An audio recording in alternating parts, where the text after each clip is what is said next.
G'day team, welcome to another Big Game Indicating Dogs Q&A. If you're new to these podcasts, this is where I answer dog training questions. So I've got 8 questions for this podcast, for this Q&A. I'm going to run through the questions first, and also I'm going to have a serious attempt at keeping track of my time codes and putting time codes for each question in the description to this video, so you can jump into the description, have a look down there and click straight to each individual questions if you want. So hopefully if you just want to listen to one of the questions or one of the subjects, you can just click forward straight to that or find it quickly and easily with the time codes. So the questions in this podcast, again, there's 8 of them. The first one, adolescent pups, 5 to 12 months old, getting stubborn and having moments of not listening, even though they know what you're asking them to do. That's our first question we're going to cover off. Our second question, is dogs pointing and stalking all natural, or is some of it trained? That's another interesting question too. Question number 3 is going to be pups being super excited around strangers and dealing with that. Another fairly common issue, like pups and dogs being super excited and over friendly and jumping up and being all full on. We're going to talk about that. Retraining older pups and dogs. Retraining older dogs versus starting with a pup. That's another very common question, and we're going to go over quite a bit around that. Question number 5, dealing with a pup or a dog jumping and mouthing. Another common question, kind of similar to the other one about dogs being overexcited. Again, another really common question there. Question number 6, hunting in calm, dry conditions. This is another good question, and I actually did a hunt just the other day, last week, where it was like dead calm and quiet, and Miko took me in on a deer in thick bush when everything was just dead calm and quiet. I didn't get the deer, but we're going to talk about that, about hunting when it's dead calm and some of the better conditions for trying to hunt and some of the things that I think about and do there. Dogs getting distracted by scent while training. That's question number 7. That's another good subject. Question number 8 is pacing of training and how to use the videos. This is really an internal one for people that are really following the Blueprint or the Palmiko series, but there's some good general takeaways on that question too. There's a couple of really good questions in this one that haven't actually been covered properly in Q&As before, so that's good. I've got a ton of notes. We're going to go through all of these questions one by one and answer them and go over a heap of stuff. The questions in this Q&A are from people that have followed the Deer Dog Training Blueprint and the Palmiko Dog Guide, which are video series that I've got where I filmed the entire training of training my own dogs. You can check those out on my website. Check out the blueprint at biggameindicatingdogs.com and check out the Palmiko Dog Guide at palmikodogtraining.com. The blueprint, the Deer Dog Training Blueprint, that's my 12-part month-by-month series on training a big game indicating dog or deer dog. And the Palmiko series is my general dog training series for anyone, non-hunters, anyone that just wants to train a dog and have a dog that's well-trained, good manners, and that's easy to have around and avoid all the common mistakes that people make when training and raising a dog. There's also a bit of remedial stuff in that Palmiko series as well. Right, let's jump into question number 1. Josiah, adolescent pups, 5 to 12 months old, getting more stubborn and having moments of not listening even though they know what you're asking them to do. What are some of the good ways to approach that without just heaping on discipline, or is it just a waiting game? Cheers. Sorry, guys, I'm just going to write my time code down here real quick. Okay, so that 5 to 12 month old dog getting stubborn and having moments of not listening, even though they know what you're asking them to do. That's Josiah's question. What are some good ways to approach that without just heaping on the discipline, or is it just a waiting game? Cheers. So my first note on this is big question and a very common one, and it's a good one to get into.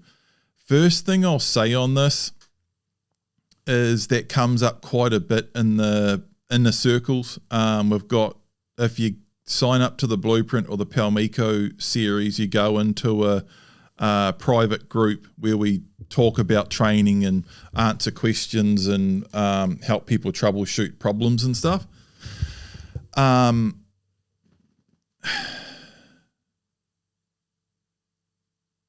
We get it quite a bit in there. People ask questions, or they jump in and ask a question in there and they're just like, man, I'm really struggling with this thing with my dog. And one of the biggest things is just pointing out to people and letting people know that everyone has issues and struggles, okay? So that's my first note on this, is like, first thing is that everyone has trouble. So if you start running into trouble and challenges and the pup's not listening or the dog's not listening at times,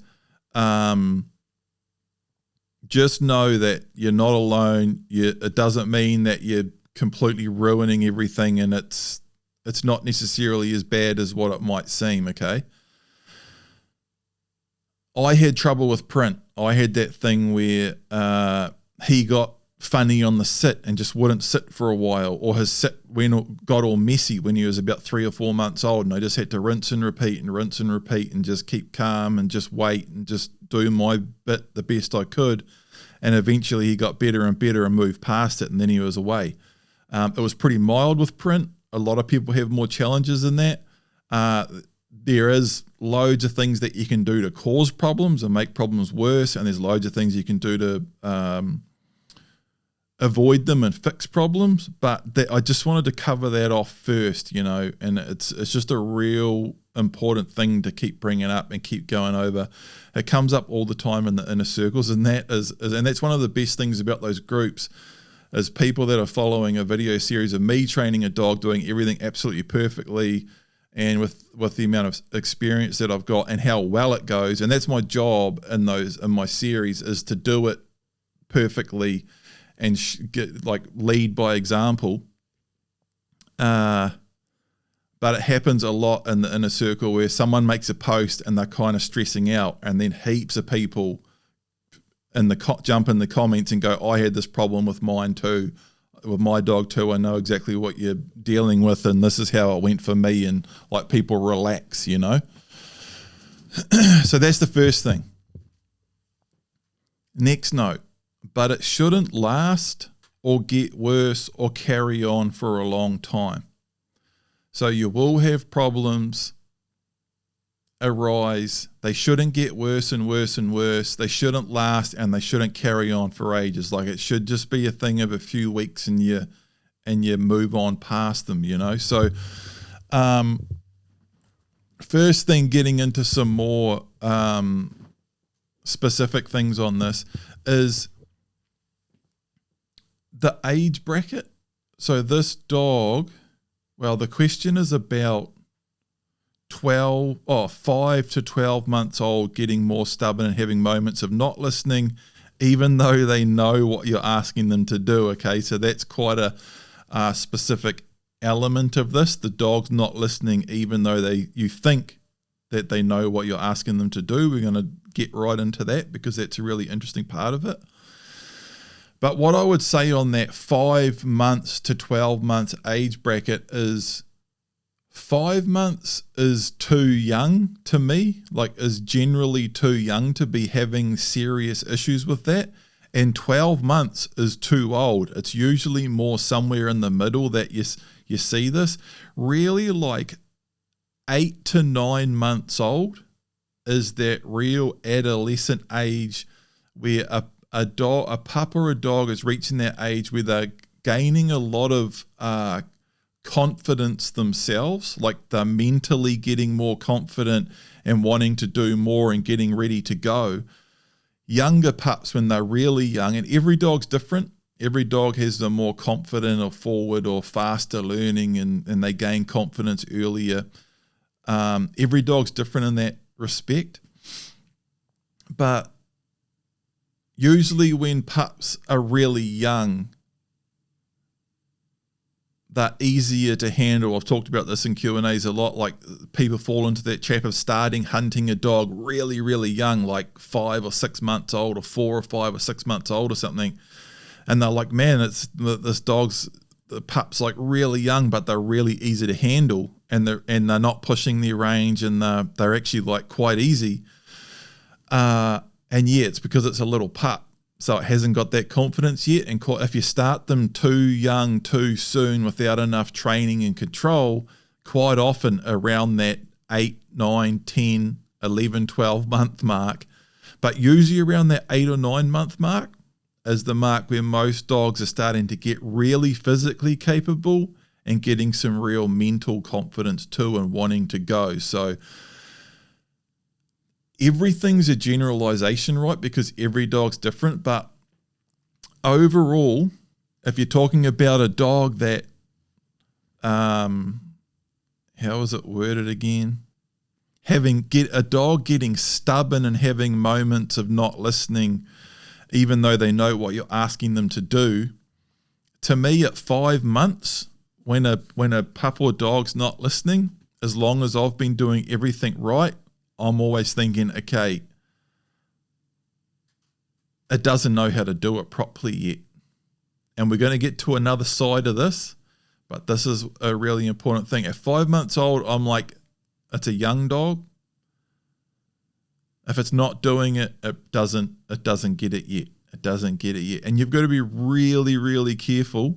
And I'm going to talk about this again in a moment, a couple of notes down. Really, like, you should basically throw that idea out of the dog knows exactly what I want it to do, but it's just not doing it. Yeah, and like a lot of really good dog trainers say that dogs aren't really capable of that. Okay, I'm going to jump ahead of my notes here, because I would say, here's this note. People say a dog doesn't have the ability to challenge like that, and that dogs don't have the ability to pretend that they don't know when they actually do. And I agree with that in a lot of ways. One thing I can tell you though, 100%, is dogs have the ability to know how to do it, but test whether they actually have to do it this time or not. Okay? That's a really big thing. And generally, like, again, on the age thing, the arc of training a dog, if a 5-month-old pup isn't doing what I'm telling it to do, I'm generally thinking, okay, it just hasn't got it yet. If at 12 months old, a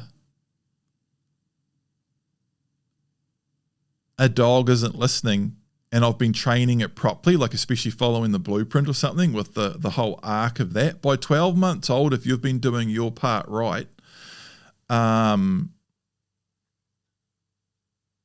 you should have got past most of those difficult speed bumps. And if you're going to have them, the peak of them should be around 8 or 9 months. Again, bit of a generalization, but it's generally about there, okay? But again, if the dog knows how to do it and doesn't want to, it's not that it doesn't want to do it, it's that it's trying to not do it now. And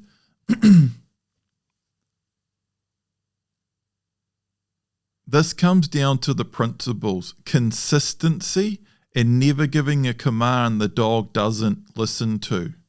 Every time you give the dog a command that it has the ability to not listen to it, and it doesn't listen to it, you're teaching the dog that it doesn't have to listen. That's one of our principles, right? There's all of my principles of real dog training all through both of my series. And following all of those principles eliminates a huge amount of this stuff. But never testing, we're never testing. That's why we do all of our training right from early on with a long line on. So if we say sit and the pup doesn't sit, we can walk down the long line and push its bum down. If we give a recall command, call the pup to us, and the pup doesn't come, we can pull them in with the long line. Every time we're in a situation and we give a command that the pup or dog doesn't listen to, you're teaching your pup or dog that it doesn't have to listen. And then there's overall management too. So you might be pretty good in training, but then if the pup or dog's getting too much unstructured freedom around the house with other people, where it's spending a lot of time where it can sort of do what it wants and it's playing and running around and like horseplay, people are talking to it and doing stuff with it a lot, but it's not properly structured, then that's breaking that consistency. And now you've got a pup or a dog that's completely open to the whole idea of, well, I don't necessarily have to listen. And that's when you get into that territory where the dog will more and more, even when it knows what you mean, it's not necessarily that it's like challenging you. It's generally that there's been some inconsistency somewhere and the dog's had too many opportunities where it knows you want it to do something and it has the ability to not do it. And then now you've started that whole process in the dog's mind of picking and choosing. Whereas like real dog training, real good dog training, really what it comes down to, it's such a huge, huge part of it, is never testing 100% consistency, always setting the dog up for success and just making everything airtight. So every time you take the next step and every time you do the next thing, you're in the situation that if you're doing a skin drag for scent, wind, ground scent, whether it's that hunting training or doing stop drills, stop to the shot, training your stop command, training recall, everything right from a pup is set up so there's zero mistakes, like zero. And I say, well, one of the first most important things I say in the blueprint when I pull the long line out is I talk about how I'm going to show you how to use a long line to train a dog in a way that it doesn't even know how to not listen.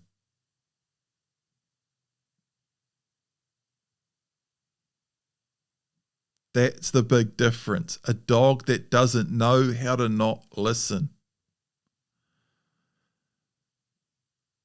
By the time they're 10 or 12 months old, when you say something, they just do it because they've never been in a situation where you've said something and they haven't just done it.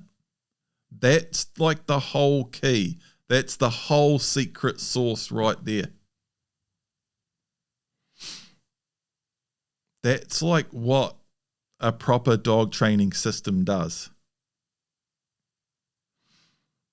Like right through, and it's most systems like 12 months is pretty quick, 10 or 12 months to get a dog but a deer dog's actually relatively simple compared to like a bird dog with back and sides and all this different stuff, or a sheep dog that you see the same thing, back and sides and all the different commands and directions and speeds and modalities and stuff. A deer dog's pretty simple. That's why we can actually get it to quite a high level and get everything to that point that we really need by the time they're about 10 or 12 months old. But that's the key. Never give the dog a command that it has the opportunity to not listen to.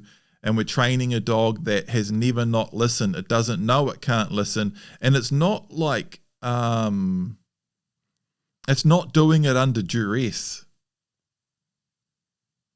There's that quote in the blueprint that nothing worthwhile can be achieved in the presence of reluctance. You can't have the dog reluctant and under duress, and That's another real secret sauce part of it, is doing it all in a way that training is interesting and engaging for the dog, and that listening and working with you is interesting and engaging, and they're just looking to you and listening, and it's not under duress. It likes doing it. And it's not even that it likes it or dislikes it. It's just, this is just what we do. Like binary code. Print, sit, they sit. Here, print, they come.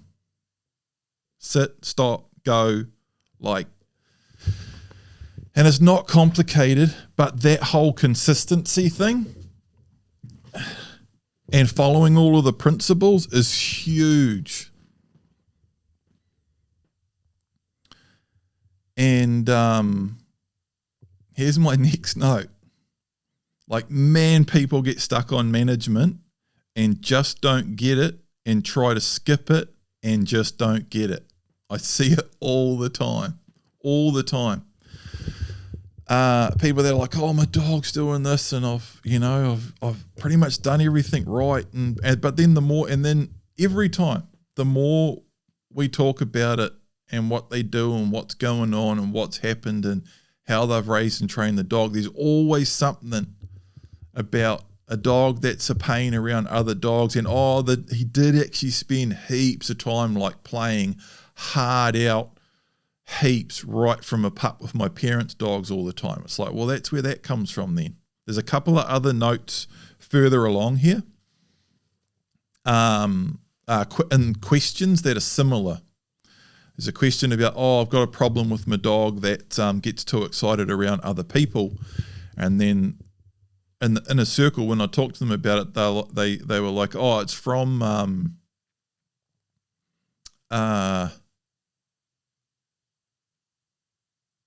when my dog was a pup, people coming over and relatives and things going, oh, baby, and doing all that high-pitched, silly stuff around the pup. And then when the pup's all jumping up and excited, they're like, oh, good girl, and they're patting the pup and fussing over it while it's jumping up. They're training the pup to jump up and go all crazy and be silly. And then you do that to a certain point and it gets ingrained. And then you've got that. I'm just going to, I've got to fix my screen. Where was I? Yes. Management. Their overall management. So generally, but here's the thing, little caveat on that. Not always 100%. Every now and again you do everything right and you have a little problem with a dog, with a pup or dog. But generally, if you're doing everything correctly, you don't have too many troubles, and problems that you do have are small and you move past them quite quickly and easily, and they shouldn't last for ages and they shouldn't get worse and worse. Most problems that you do have aren't necessarily directly corrected or brought about or going to be fixed. Or I'll say a lot of problems aren't necessarily going to be fixed like in the moment with that thing. It's often an overall management thing, particularly this one, just dogs apparently getting stubborn and not listening even when they know what you're asking them to do. They either actually don't know, or it's generally a consistency thing, like with their overall management and that, and there's too much loose free time. There's too much loose, free, unstructured time where the pup or dog is doing what it wants around people, and then you want to step into training and have it act perfect in training. When there's too much of a contrast there. That's a really, really important part of the whole system is the management and routine, and it's like print was pretty much, it's all in the blueprint. It's all in both of my series, like in absolute spades. and like over and over. But it doesn't matter how much I go over and over this and how much some people watch the series, watch the blueprint, watch the Palmico series, listen to the podcast, ask a million questions, and I go over and over and over and over, people still don't take management and the principles and overall management seriously enough. And then they start asking questions about specific problems that they're having. And it's like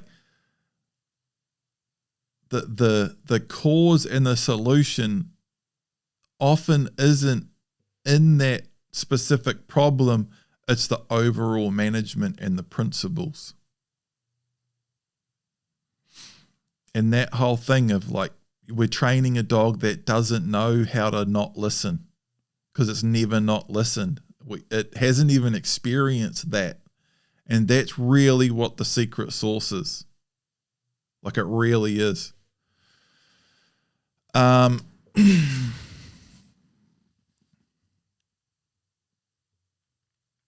Yeah. And this is just something that I've seen it a bit, like even more and more over the last couple of years, you know, or it's just different things come into my awareness like in more of a major way at times for whatever reason. Like, you know, I've been doing this for about 10 years now, helping lots of people with their dogs. It's in the thousands now, and answered thousands of questions. I work with thousands of people with their dog, you know, that are training their dogs using my videos and stuff. And just a couple of times, like in the last year or so, I've just been like, man, some people like just don't get it and they get stuck on it. And I tell them and we talk and talk and talk. And then I'm like, man, like I'm telling you, it's that management. And then like a few months later, they're like, oh, the dog's still doing this or it's still doing that. And I'm like, what's your management like? And they're like, yeah, still pretty bad. It seems like it's actually this or that. And I'm like telling them, and they're just not quite getting it. Not quite getting it. I see, like, this is my note. People get stuck on management and just don't get it and try to skip it and just don't get it. I see it all the time. And I also see it all the time when I say it, I just repeat it. Just say, you've got to get that management right. You've got to get that management right. And then quite often I'll hear back from someone and they'll be like, tidied up on the management and man, the dog's been way better. And I'm like, I was about to swear then. I'm like, no shit. That's like so much of the whole thing. It's like the step by step of what you have to do when you're training the dog. And that's pretty much all it is. And you can't do it without either one of those things. Management. It's like we need to like tattoo it on people's foreheads or something, or make up some bumper stickers or something. I don't know, but okay, here's another one. Okay, on this. Also, it could be too much pressure overall. And that's a thing, too much pressure, like too tight, too much pressure, too much regimented training over and over and over, too many drills, too close together with not enough time and space in between, just like hammering it out over and over and over. And it's just too much. It's too much pressure for the dog. And dogs can either shut down or get weird or not as responsive, and some dogs do rebel and push back on that. It's too much pressure and there's not enough in it for them. It's too regimented. It's not enough fun. It's not relaxed enough. It's too much pressure and they just don't want to participate, you know. But here's a really huge thing too. In that same note, it also could be too much pressure overall, forcing rebellion, but that only happens when you're too lax most of the time, then ask too much in training. So the better your management is, the more you can ask in training and the more you get out of it. So it's like, it's like compounds, and it's like twofold or tenfold, because the better your management is, the more you can ask in training and the better results you'll get out of training with less pressure and less issues.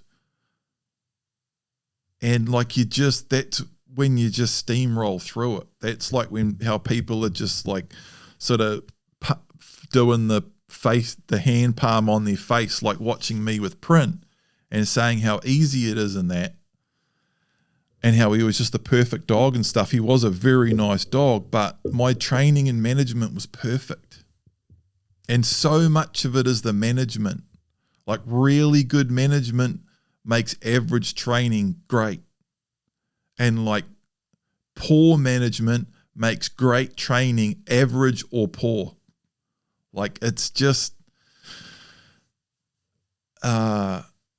poor management is just kryptonite to everything, and it just like cancels everything out. And then if you've got poor training, so the dog's used to just mucking around and doing what it wants, then it will start rebelling in training. Then you need to put more pressure on it in training, which is more pressure. So training's less fun. And now you are in conflict, and you've got a dog that knows it doesn't have to listen because your management isn't good enough. And now you're like in a really difficult spot.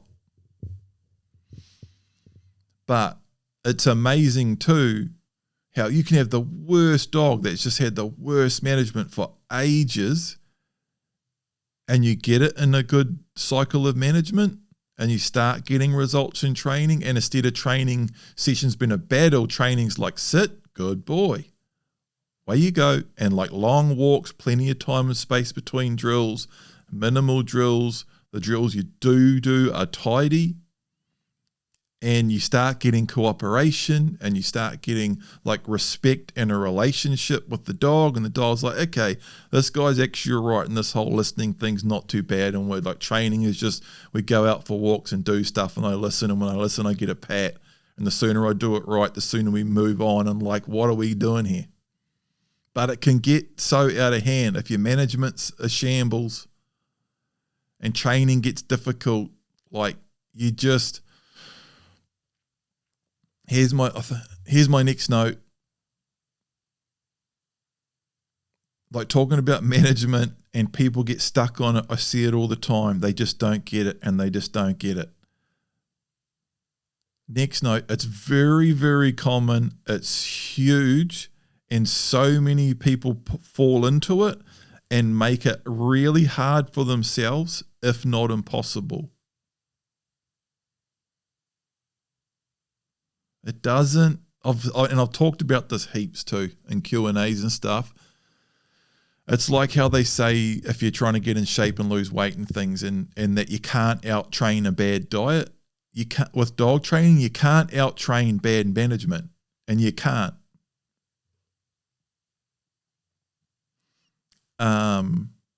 So, yeah.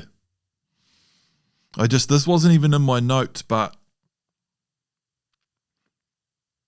it's because he had this, Josiah's question, he hasn't said like, oh, I'm having trouble with my stop or on my release or something like that. That made me think about maybe his timing's off, or maybe he's not separating praise from the release, or maybe there's something off with his, his technical side of training. It's a very overall just dog not listening even when it knows what I want it to do. That's pretty much management, especially once you get up in that 8, 9, 10, definitely by 12 months old, your management and consistency's off. And I do have a note here, like doing like, okay, a couple of other notes. But management, man, And yeah, I've just been like I said, I've just seen it a couple of times. I've always seen it, management. And it's like I go on and on about it in the blueprint. And that's what a huge amount of the principles are about and training's about and the whole series is about, is that whole management thing. But it's huge. It really is. I started this whole answer about everyone has problems, and including me, but they shouldn't last and they shouldn't get worse, and you should move through them. Another note here I've got is sometimes you do have to just stay calm and repeat, but you need to make sure everything else is right, or you might just be banging your head against the wall. That's the thing, right? That's like the two sides, the contradiction to this. I could, because one answer could be, my dog's not listening on the sit. And I'd say that's the situation I was with Print when he went funny on his sit. But it was when he was quite young. It was like before that 5-month mark. And I just could like reflect on my training and everything I was doing and just know, okay, I'm doing everything right here. He's still young. All I need to do is just trust the process, stay calm, minimize conflict with the dog, just rinse and repeat, and just help him to do it over and over and over and learn. And that's all I did. And it was like 2 or 3 weeks where he was real patchy on his sit. And I'd say, Prince, sit. And he'd sort of stop walking and just like be looking around like, this is cool, we're on a walk. And he was like, in his head, he got into a rut where he was like, okay, when I hear sit, that means I stop walking, and he steps in and pushes my bum down. And that's what I had to do for ages. And for about he was actually better on his sit before that for a while. And he got to a point where he wouldn't sit without me stepping in. And it was sometimes he would, sometimes he wouldn't. He wasn't rebelling. He wasn't working against me. He was just a young pup, just like that got in a funny pattern of not quite getting how that was supposed to work. And I just stayed dead calm and just rinsed and repeat. And one day I went out and said, Prince, sit. And he just sat down like the last 2 weeks had never happened. Good boy, gave him a pat. Next stop drill, Prince, sit. He just sat down. And from then on, we were away. So you can get that. And that's super common. But if it's getting all squirrely and rebelly and all of that, as long as your handling is correct, the reading and timing and application of pressure and praise and all of that, you're doing the drills properly. If it's going on and you're doing everything correct in training, like you're running the drills correctly, it's your management. Andrew's question is about dogs pointing in the traditional sense. Getting down low, stiff back, all stalking and sneaky, like the strong-eyed heading dogs stalk and sneak, or the GSP or Vizsla stalk and sneak and point. Is it a natural thing that they progressively do as they hunt more, or does it have to be trained? If trained, how do you go about it? So basically Andrew's talking about dogs pointing and stalking, etc. And is it natural or is it trained? The first part of this is going over dogs pointing and stalking and dogs sneaking from way out versus wanting to go in. So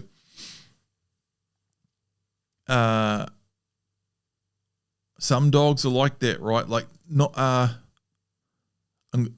I'm jumping ahead a bit here, but 95% of this is natural. A huge part of it is natural. It's maybe not 95% of it, but thinking about it as it's 95% natural is a good way to start thinking about it. And we're going to go right through this. I've got like heaps of notes on this. We're going to go right over all the different sides of the subject. But first note, just to get out of the way, is 95% of its natural in breeding, and the specific dog and the breed and the specific line of dogs. And some dogs, some GSPs, some lines of GSPs smell a pheasant like almost 200 meters away, and when they first get that direct wind, they lock up pointing and start stalking in from miles away.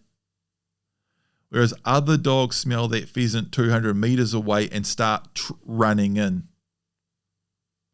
And they're either going to run all the way in and flush it, or they're going to get to a certain point and slow down. Some of them are going to just speed up and run flat out. Like, there's such a range of a dog's natural inclination of how it will handle that situation. And obviously with a deer, it's the exact same thing. Some dogs start locking up and setting up and pointing and stalking and pausing and stalking and pausing. Other dogs, when they get scent, they just want to get in there. They want to move in. If we look at heading dogs, strong eye versus plain eye, strong pull versus weak pull. I just want to cover this off real quick, like terminology of strong eye versus plain eye, strong pull versus weak pull. I hear some of those terms. It's a little bit like butchery, where here we call a sirloin steak is a certain thing, whereas in the States, what we call sirloin steak, they call New York strip, and their sirloin is from a completely different place, and vice versa. Some of the terms, some people use some terms differently, and on like strong eye versus plain eye, strong pull, weak pull, a few of these things, I've heard them talked about and used in different ways, so I just wanted to cover that off. But how I use these terms is how I use them, okay, and it's how I was first explained what they are and how they work. But I just wanted to cover that off. But heading dog, strong eye versus plain eye, strong pull versus weak pull. So to me, and how I first heard about it being taught, is strong eye on a heading dog, on a sheepdog or a collie, is a very, very strong-eyed dog, heading dog, on deer, will see a deer 200 meters away and like drop its head and freeze, basically.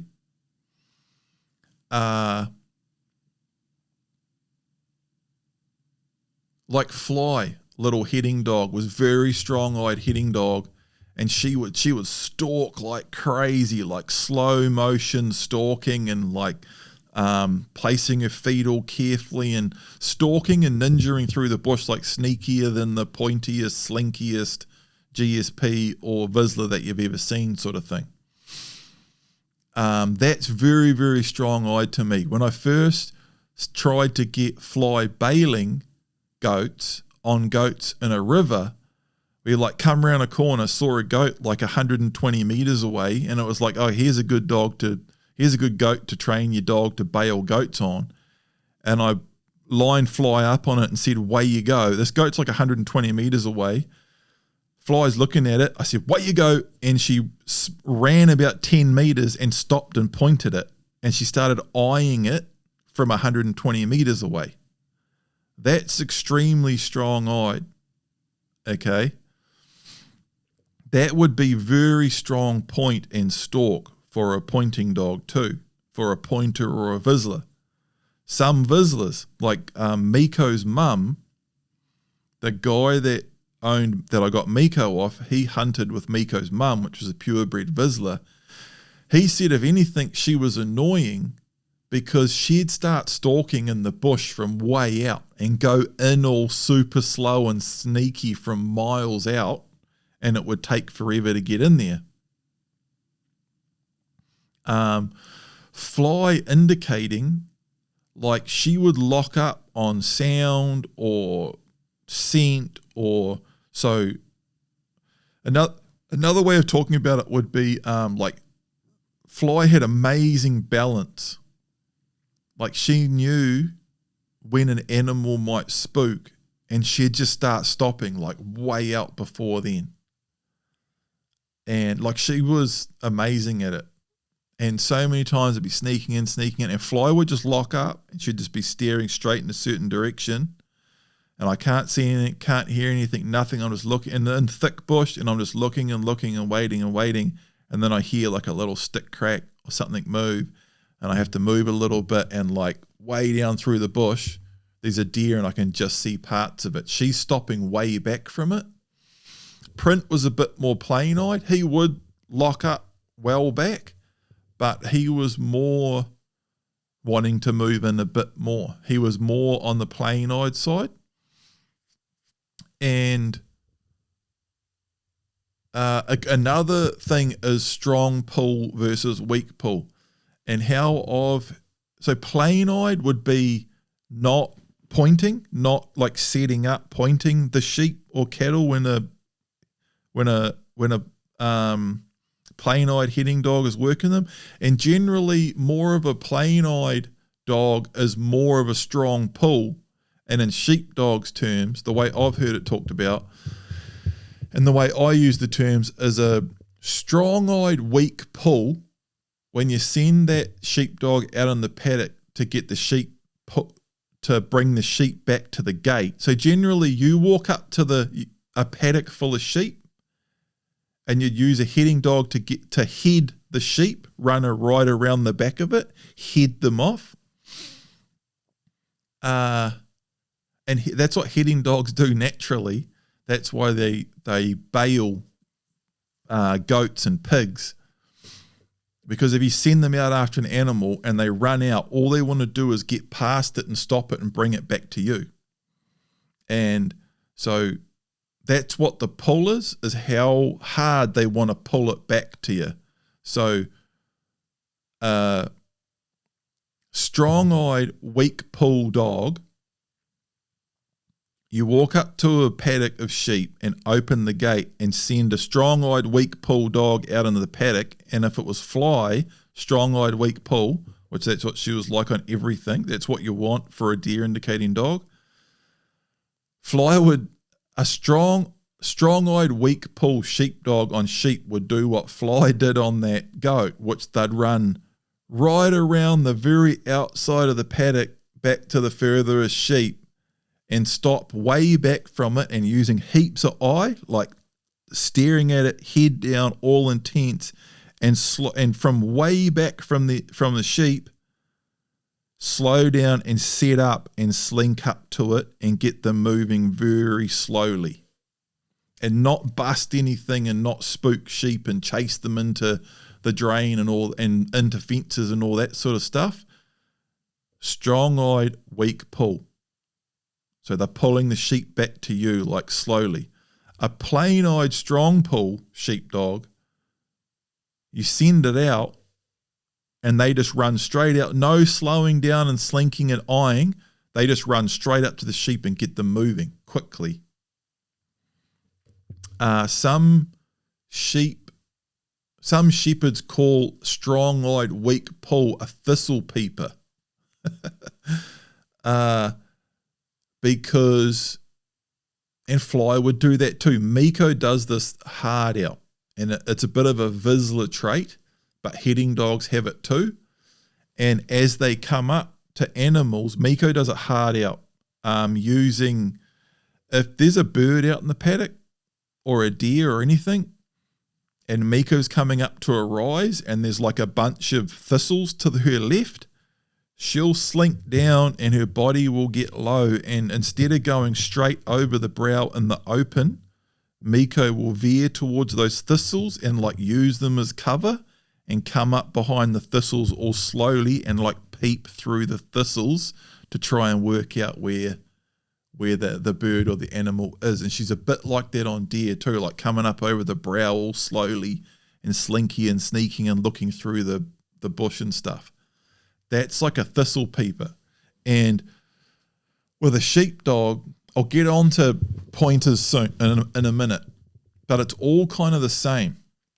And actually the whole strong-eyed, weak pull, strong pull thing is actually a really good way of explaining it and thinking about it. And basically all the same stuff goes over to Labradors, GSPs, Vizslers, and all of that. It's all the same stuff. Like some shepherds, thistle peepers are annoying because they're just trying to get the sheep out of the paddock. And they want plain-eyed, strong pull dog. Go and get they don't want to watch a dog slinking around the back of the paddock for half an hour, like not even getting things moving. They want to get the sheep out of the paddock. And with certain sheep, rams or whatever, big ewes without lambs and stuff, some of them need like a bit of pressure to get them moving. And so they want a more of a plain-eyed dog with a decent bit of pull. But then in yards or moving ewes with lambs and things like that, or if you've got a real rough paddock, there's certain situations where they want more of a strong-eyed, weak pull dog to do different work. And they'll also have a team of dogs that they use for different things at different times. And they'll also have very versatile dogs that can basically do all of it. And they can handle, and the dog knows the situation too. And later on in this Q&A, I can't remember if it's here, I think it is in this question actually, talking about like feathering control. Like, and that people do that with stock dogs a lot, and I sort of do it with print and the blueprint, and I talk about it. I used to do it a lot with Fly. I had a whistle. Instead of using a hiss for my stop or slow down command, I used a whistle for her. Hiss, that was for her to actually sit down, but I had a whistle that I would use like that, and that meant slow down. I remember a farm that I worked on a long time ago. They had heading dogs. It was a dairy farm, but they had dry stock and they raised a lot of calves and stuff, and they used heading dogs a lot. And they basically had a speed up and a slow down. And I can't remember what their speed up. Speed up was basically increase pull, and slow down was reduce pull. And they could feather it. So I can't remember what their bark up command was, or go get him, push, pressure, speed up.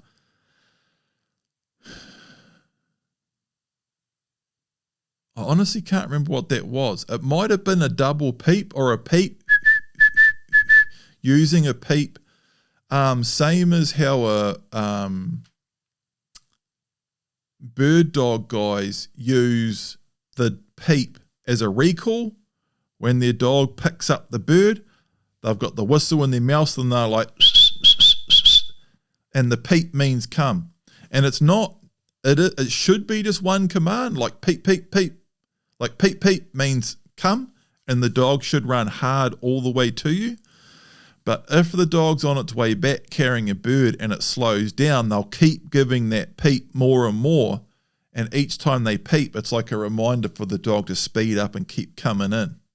So that you can actually feather that. So let's say, for argument's sake, those guys used a peep that was like bark up, get this cow moving. If the dog was sort of going slow and the cow was slowing down and everything wasn't moving fast enough, and the dog would whoop, start barking and put more pressure on the animal, that was the signal to move more pull. And they'd go, that was slow down. But it was like just a flat, just a blast. that blast could be if the say yearling calves, right? If the yearling calves were coming in a little bit too fast, but everything was moving in the right direction, they could just sort of quietly go, and the dogs could hear that tone and they'd just slow down a bit or just hold that pace and just roll in. And if it slowed down too much, just a little peak to get them moving. If it was wait, get outside. Miko just come over. I don't want to get it tangled in the cable. There's cables everywhere. If they really needed to speed up, it would be more urgency. Then if it's if it's moving way too fast and the dog's too hot, it would be a real big, hard blast. Psst, big blast, And if you gave a blast and the dog still keeps pushing, then it's a growl. Get out of here. That. Sit down. And if you go back and watch the old dog show, the old sheepdog trials, and shepherds working sheepdogs, a command isn't only a command of speed up or slow down. You're feathering those commands with the tone and intensity of the whistles or the commands that you're giving. And they'll be talking to the dogs a lot too. Move up, Jess, move up, Jess, good girl, Jess, move up, get over, Jess. It's constantly feathering everything. And it's on this whole training, whether pointing and stalking is trained or natural, that a huge amount of it's natural, but you can either maintain and enhance lots of point and sneak through the way you raise and train and then handle a dog, or a dog that has a lot of natural point and sneak, you can actually speed it up quite a bit, or a dog that doesn't have much point and sneak, you can actually slow it down quite a lot too. And all of that is in the way you raise and train a dog and then handle it as well. And you can do a lot of that. And I talk about that in part 11 and 12 of the blueprint, starting to hunt print. It's a real classic when he's taking me in on that seeker stag and he's taking me up that gully and we're climbing through all that dry beach and twigs and crap, and I go over all of that there, and I actually show me doing it. But I used to do a lot of that with fly too. The double peak was my slow down. And if she's going nicely, but I just want her to slow down just a tiny bit, I'd just be real calm, slow. If she's really pushing it,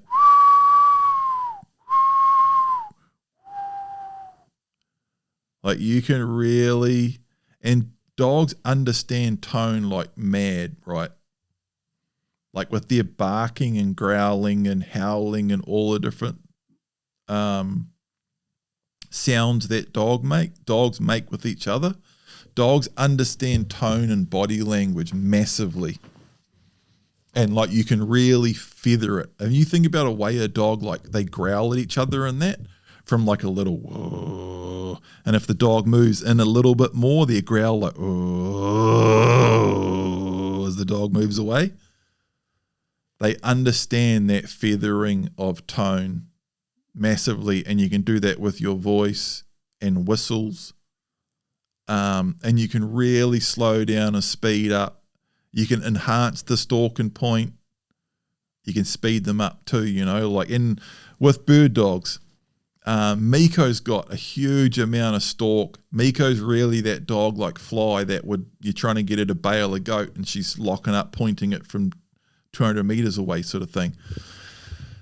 On birds, that on running hard doing retrieves, that works against you. But stalking pheasants or deer, it's brilliant.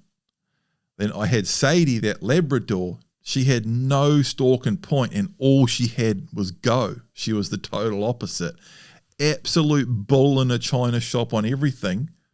But when you want to do a 200-meter retrieve to the other side of the river, she's just like a loaded cannon. And you're like, Sadie, and she's just boom, diving in, swimming out, running across, charging through everything. Like, she's awesome at that. And 95% of that, it's not necessarily 95% because you can bring out speed or finesse. You can screw up speed and confidence, and you can screw up stalk and finesse too. So, a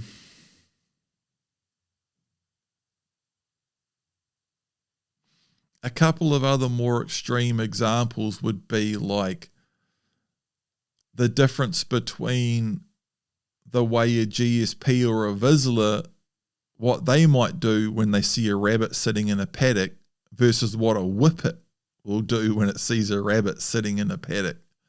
Like, whippets don't have any lock up, point, stalk, nothing. They just have like go. They're a sight hound. They just see stuff and go for it, and all they know is run and grab it. Pit bulls. Like pit bulls, they are just extreme straight in. No thinking about it. Like, if you put a pit bull on a goat in a creek like that, the one that flies pointing from 120 meters away, you have pit bulls of certain lines, and like you could have it on a rope and it'd be dragging you up the river trying to grab that goat. And there'd be no barking, no pointing, no reporting, no telegraphing, nothing. And I've seen pit bulls do it hunting, pigs and things. I've seen pit bulls do it on dogs too, where I've seen like in terrible situations where I've seen someone with a totally out of control pit bull and it's unexpectedly walked around the corner or jumped out of the car or something and seen another dog and just attacked it. And there's no pause, hesitation, bark, growl, slow down, stop, nothing. It's just see thing, react, run in and grab hold of it. So there's huge differences.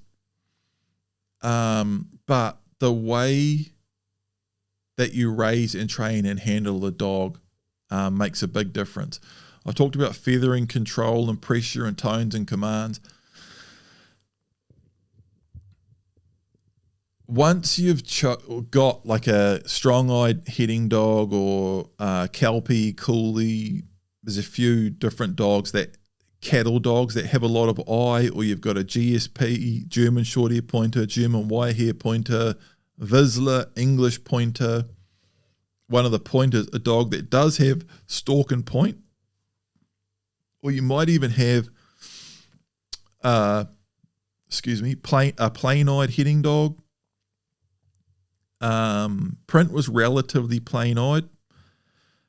You might have a Labrador that doesn't necessarily have like that real strong natural stalk and point. Any one of those examples, training the dog right and the dog having lots of self-control through good training and management, and the blueprint is just like hard out geared towards that, like slowing the dog down, don't do anything unless I say wait, control,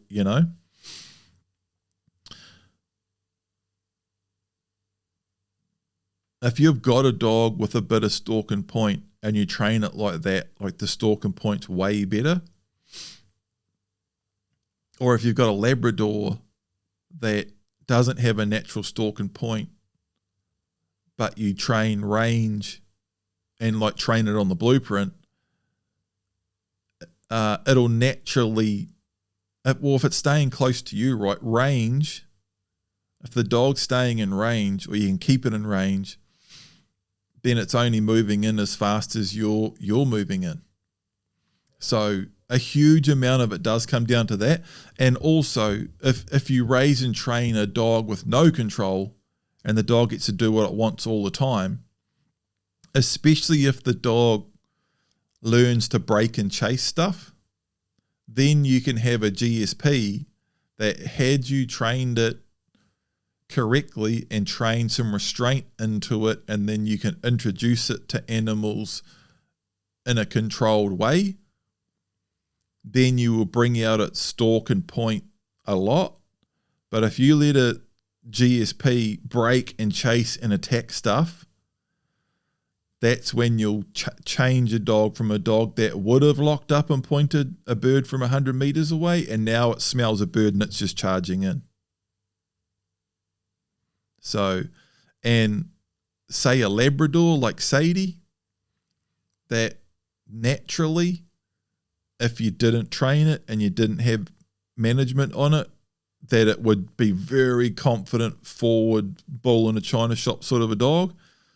If you raise and train that dog with heaps of control and hold it right back, you'll wind that right back. So the way you raise and train it, while like 95% of it is natural, the way you raise and train and then handle the dog in the field is like kind of huge too. You could almost say, it's like 50% of it. But it's very difficult to say how you would divide that. But both sides of it is very, very important. But you're not going to train a whippet or a pit bull to stalk and point like a fly, strong-eyed heading dog, or a Vizsla like Miko's mum, and you're not going to train Fly or Miko to run in on a pig and latch onto it like a pit bull will, no matter what you do either. So that's what I mean. Like, it's actually a really good question. You could talk about this for days. Yeah, it's a really good one. And here, which brings me to another really interesting point, and this is an interesting point that another one of those things that I've thought about more and more, or I've thought about a bit over the last couple of years, and I haven't really talked about it much yet.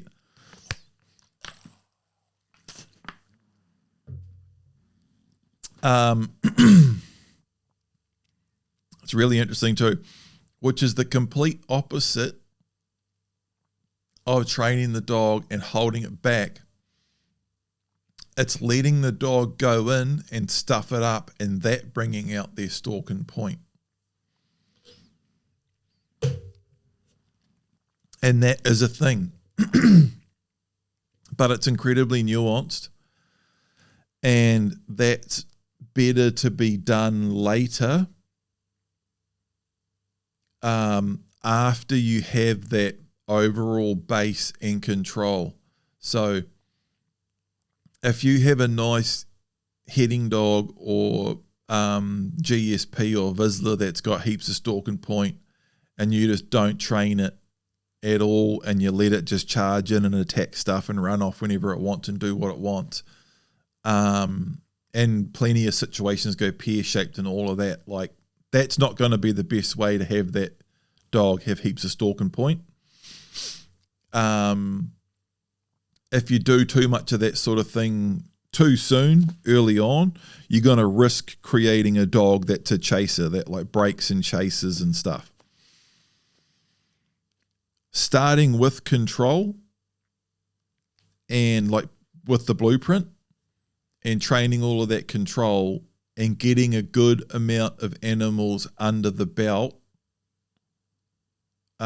pretty much like what I was talking about before, until you've got a dog that doesn't even know how to like charge in on a deer without you and stuff. So it's got all its range, it's all under control, it stays close, it's taking you in, sneaking in, and you're shooting deer over, and it's never broken and chased and all of that. Then they reach that stage where they know how to do all of that, but because you've never let them push out and stuff it up, they don't actually understand. They understand how it works, and they've got heaps of success, and they've done it right over and over, and you've actually set them up, that whole thing of 100% setting the dog up for success so it only knows how to do it the right way. What can happen is you've set them up for success so much and micromanage them so much that they don't even know that they can stuff it up. And then if you continue to micromanage them and you never let them stuff it up, now you're just fighting the dog because you've actually, well, have you overmanaged it? I don't know. But this is the thing that, and I've been aware of this for quite a while.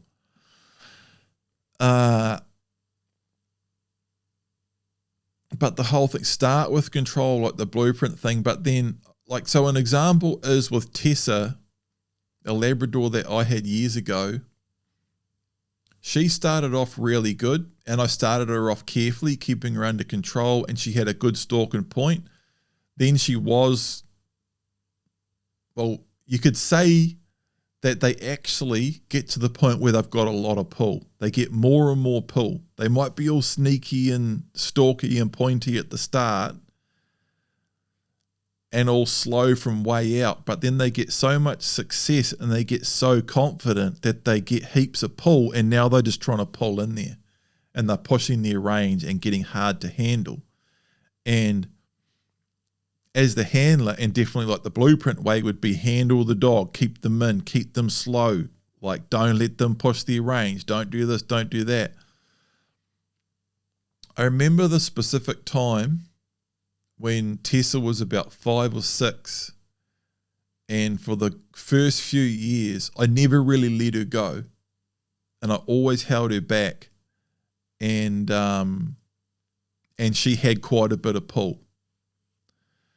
And she was pretty easy, but she wasn't like 100% perfect and easy that you could just like fly. Especially early on before I tried bailing with her, I just like completely let her go, basically. And she'd be way out in front. And when she got in on something or pinpointed something, she'd just lock up. And sometimes she'd be 30 meters away, locked, and I'd see her lock up, and then I'd like sneak up to her and look, shoot, you know, look over the top of her, and there's a goat or a pig or a deer there. She was sort of like that.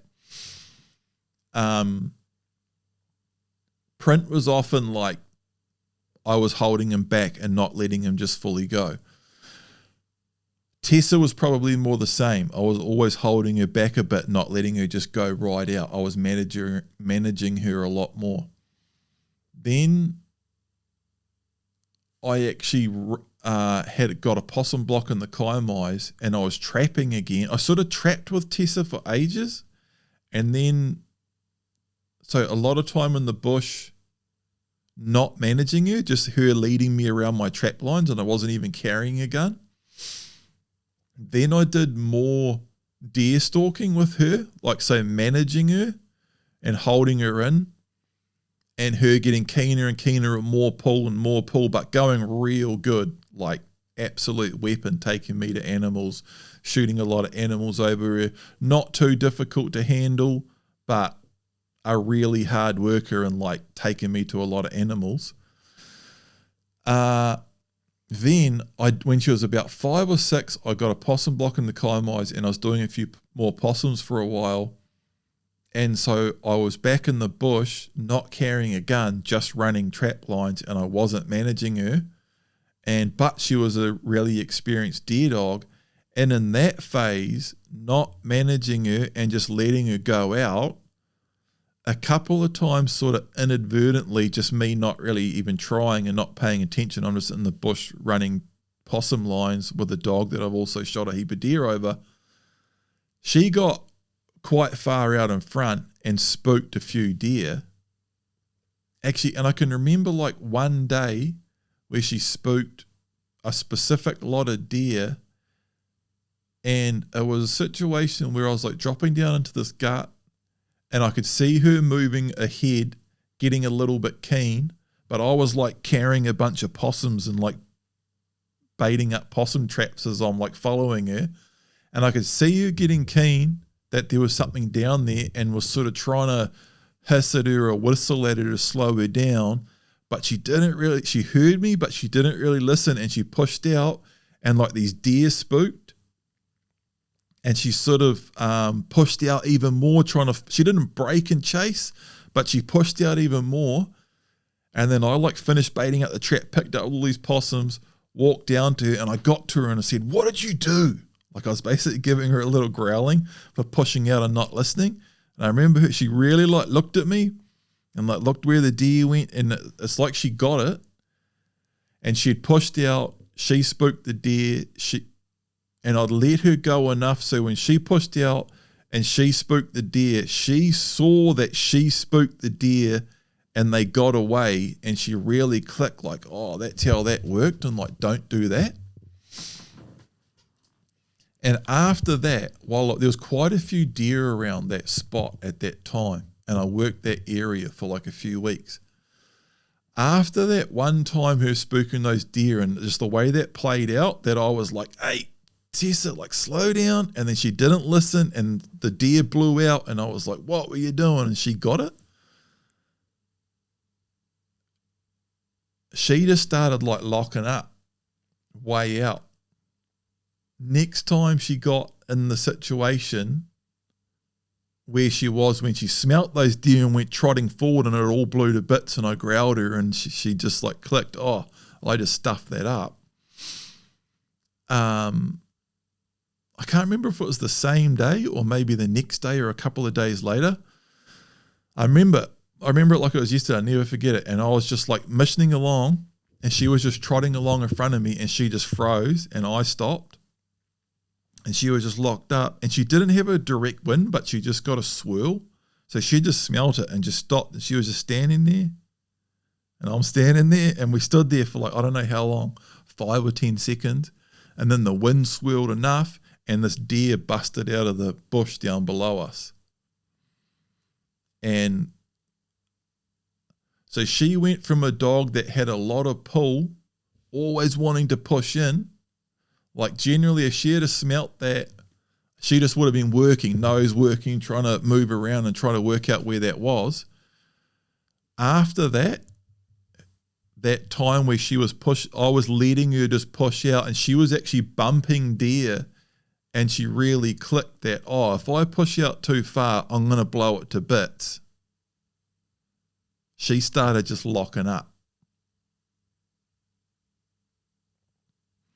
And she got hard out on that to the point where, and this is a purebred Labrador, not like a Vizsla or anything, where she actually got a little bit more like what that guy was saying about Miko's mum, where she'd smell a deer and be taking me in, and we'd be in the kaimais, like absolute rubbish bush, and it's calm and quiet, and she can smell the deer, she knows it's right in front of us, and she's just locked up and she won't move.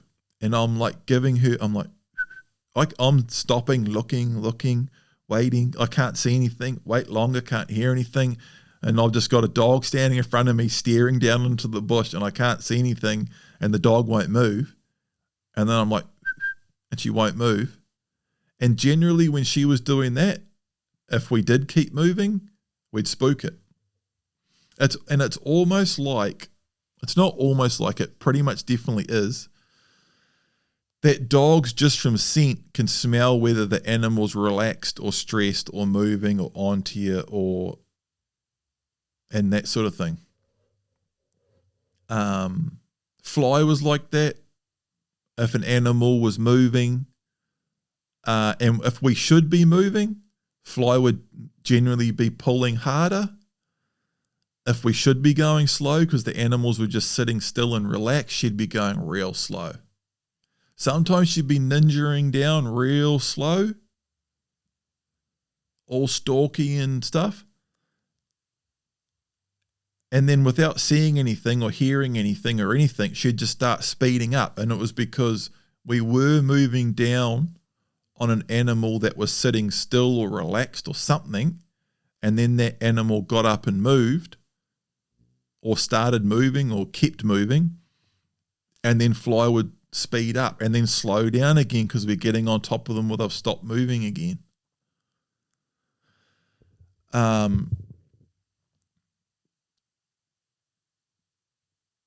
But here's another point. Here's another note. It's essentially not letting them go and stuff it up for themselves. No, it's a wrong note. It's not the note that I thought it was. So what I'm saying is you can't just let them go right from young and from a pup and right from the start before you've shown them how to do it properly and before you've done it with plenty of structure and control and having the control when you need it. But on this whole stalk and point thing, once you've done all your training and you've like the blueprint style and you've got to the point where you can go out and shoot the dog's first few deer like perfectly, dog sneaking in, full control of it, sneaking in, dog locks up, points, you walk up behind the dog, there's the deer, bang, dog steady to the shot, like everything's just perfect. And you can do that a few times. And then the dogs never failed, so they actually do get more and more confident, and they can actually get to they are at the point where they don't even know that you can stuff it up yet because you've managed them so well that they've done everyone perfectly without stuffing it up. Generally, as you do more hunting, you'll stuff it up and the dog will see that and learn that naturally on its own. But sometimes it's like if you're constantly holding the dog back and you're constantly on top of the dog can almost get to a point where it's like, we're stuffing this up because he's holding me back and he's constantly on top of me. And it doesn't work, and it gets more and more tension and more tense, and the dog pulls harder and harder, and it can just be difficult. And like that thing with Tessa, what I'm saying is sometimes, but you've got to do it bloody carefully, and I've got some notes on that. Here's my note. This is the way. Do the training, get the control, micromanage, then later let them push out and spook a couple, but do it very, very carefully. But that whole thing of like training the dog, having all the control, do all the micromanage, show them how it's supposed to be done. Don't let them make a ton of mistakes right off the bat. Show them how it's supposed to work. And sometimes, exactly like that situation with Tessa, actually letting them go and drop the management and let them push out. If they are constantly pushing, let them push out and stuff it up. As long as you can do it without them breaking and chasing and it like all going to hell, that's what I mean about do it bloody carefully. And that's pretty much why I've never talked about this. I've known about this for a long time. Since well before making the blueprint. And it's not in the blueprint.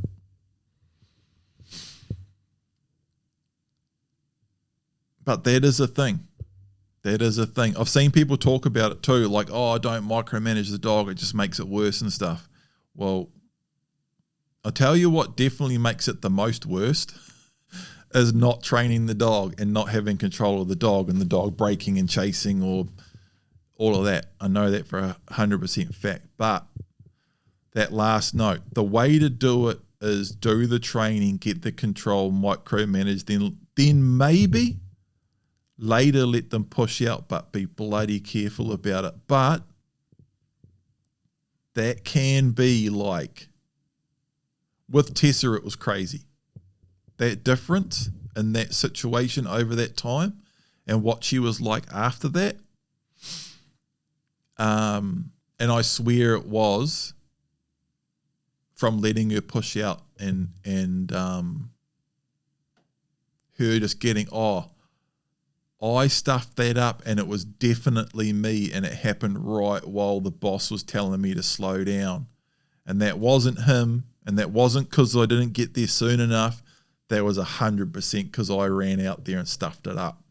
And after that, she was like, it was it was crazy.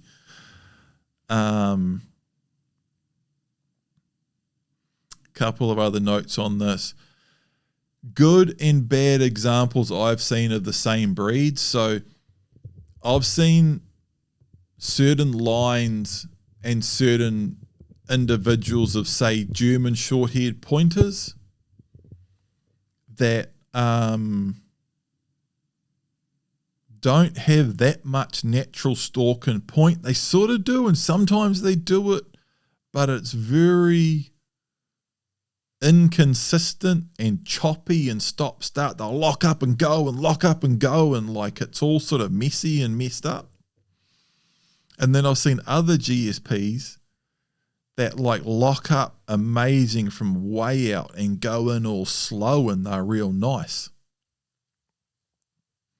So certain lines and certain individuals within lines can have different amounts of the traits.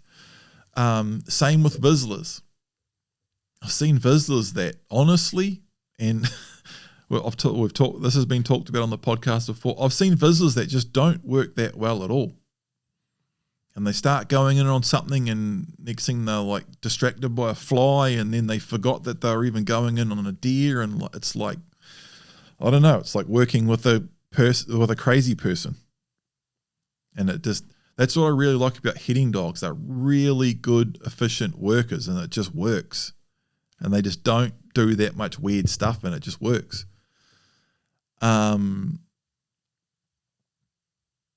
And I've seen Vizslers that just work very, very good, and they're very consistent and intelligent, and when they're doing something, it's worthwhile and it tends to work out.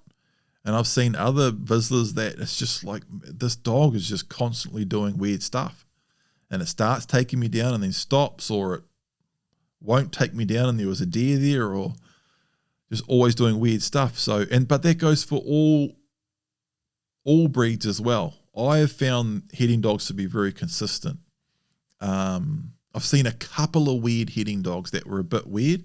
Both of them were dogs that I got or worked with as older dogs, so I don't know what was done with them earlier on.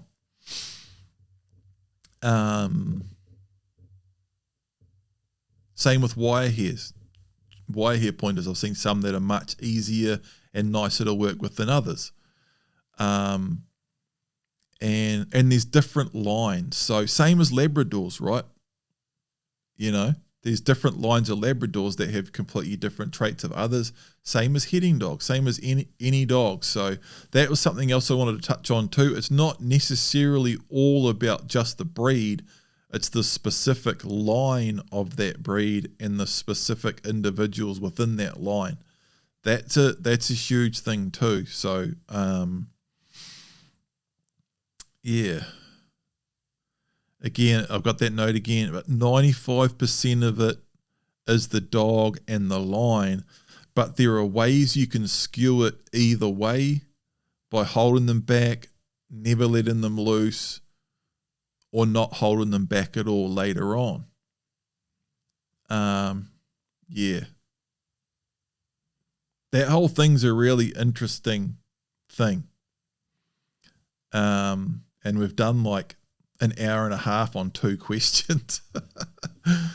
Right, question number 3. I'll just get my time code here. Question number 3, Chris. I've struggled with my pup being super excited when he sees strangers to the point where he's bouncing into the air and tangling me, him, and them up in the long line. He's so excited he can't listen. I worked on putting him on a stop before they get to us, giving a command of disapproval when he does it and praise when he ignores them. Done in a distance first, but it's difficult when you meet someone on a narrow trail. I think he's coming right now, but this has been a bit of a battle. I then asked Chris what age and breed his pup was, and he said it's the dog's 8 months old now, 3/4 lab, quarter GSP. Then he went on to say, I think it is stemmed from people seeing a cute puppy and talking in a babyish, high-pitched voice. This sends him crazy. I've asked neighbours and friends to stop doing that. I now say leave it fairly loud as we approach anyone, as much of a command for the people as it is for the dog. And my first note is, yep, that's what it is. It's other people doing that. Oh my God, aren't you great? And then the pup starts jumping up. And when the pup jumps up, they grab it and hug it and pick it up and cuddle it and let it lick their face and paws all over it and stuff. Once that happens a certain amount of time, then it gets to the point where a pup or dog sees someone coming in that same situation and they just go straight to that mode. The full-on tail wagging where their body's like bending in the middle and their whole body's wagging, and they're just like not listening to anything and totally overstimulated, overexcited. They can't listen or understand to anything, and they're just like, it's just everything's just blown to bits. Miko had that from growing up in town, and from that exact same thing, and like there was not even that many times, 2 or 3 times where a couple of people did the big, oh my God, you're so amazing, aren't you? And short of like yelling at the person, like what you're saying, leave, and like, don't talk to my, short of doing that, there's not really much you can do about it. And like, I could pinpoint back to that happening to Miko like 2 or 3 times, maybe even twice, where someone did the, oh my God, you're amazing, aren't you? And when she jumped up, they just escalated and then next time she saw a person and they looked at her or even said anything, as soon as their voice went, oh, you're cute, she just like blow to bits. And straight away, like crazy, tail wagging, whole body wagging, jumping up, not listening to anything, totally overstimulated like it's a shambles. And there's a whole part in the Palmiko Dog Guide about that in the Palmiko General Dog Training series. Because that happened and she started doing that, and then so we filmed heaps of stuff like at home, at the park, out in public, down on the beach, and all over the place. And in the Palmiko Dog Guide, we filmed a part in public where that exact thing happened. And this lady, nice lady, and I asked her, oh, can we use this footage in the series? And she said yes and all of that. And I just said, like, we're going to go out and like film in public and walk down the beach and walk past people and see what happens and see if we can show you this whole thing. And it's actually twofold, because like, so real dog training, a huge part of it is putting pressure on what we don't want and praise on what we do want. And the application and releasing of pressure and praise is really important. And the releasing of pressure and praise is just as important as the application of pressure and praise.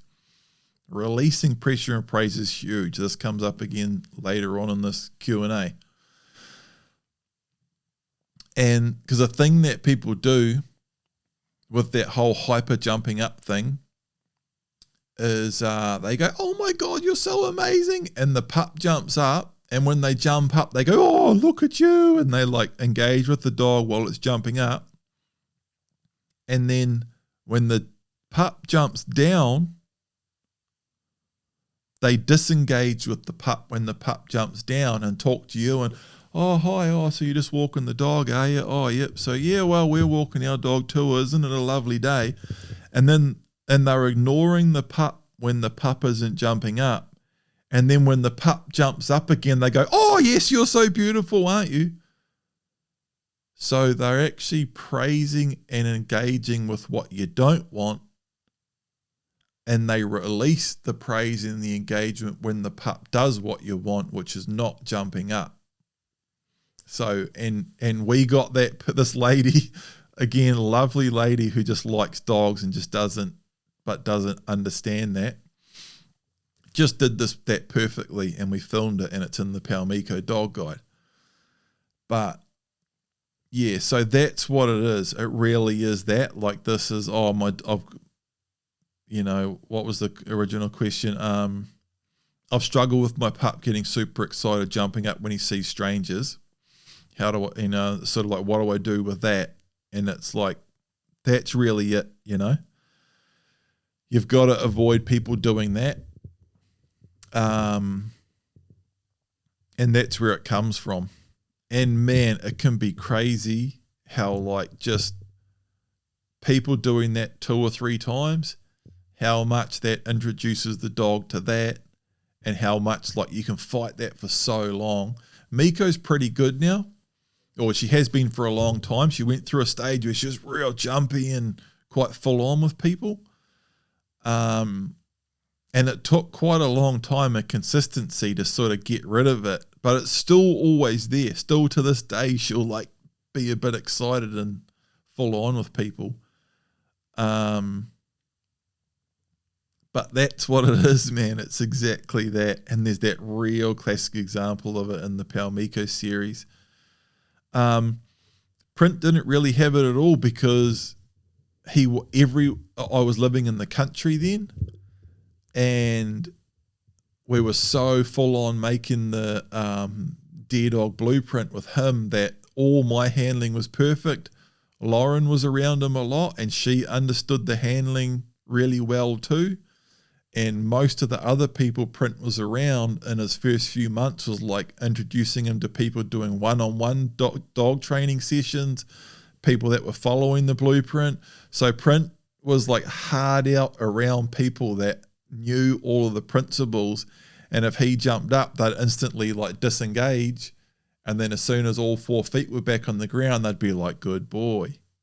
So the opposite, right? They're disengaging when he jumps up, or if anything, a little bit of pressure on it and disengage, and then as soon as he's calm and all 4 feet on the ground and not jumping up, praise on what you do want.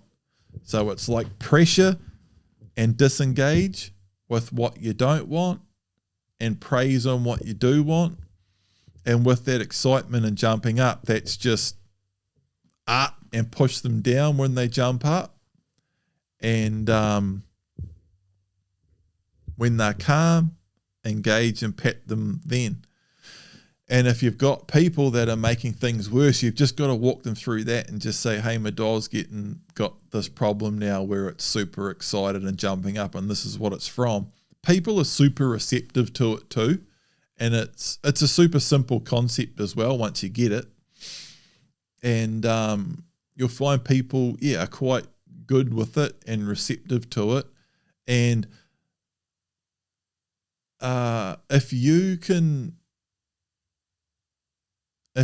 do it correctly yourself, and then you can get a few other people around the dog to do it correctly, then the dog will click. I've never quite put it like this, but I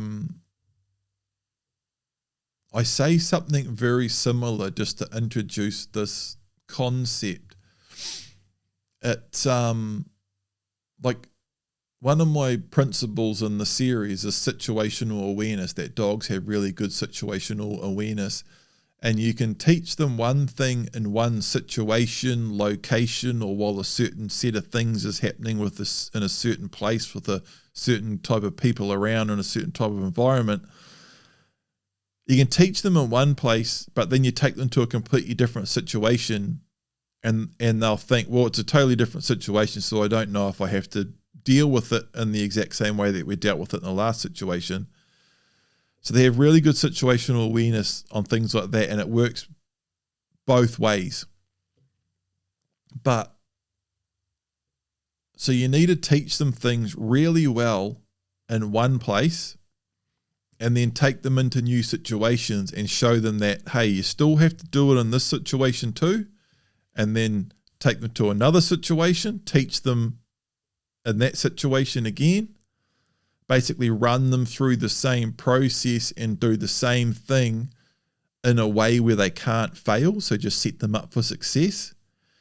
And you need to do that once you do that in 5 or 6 different situations, then they learn, in all situations, we do that in that way everywhere.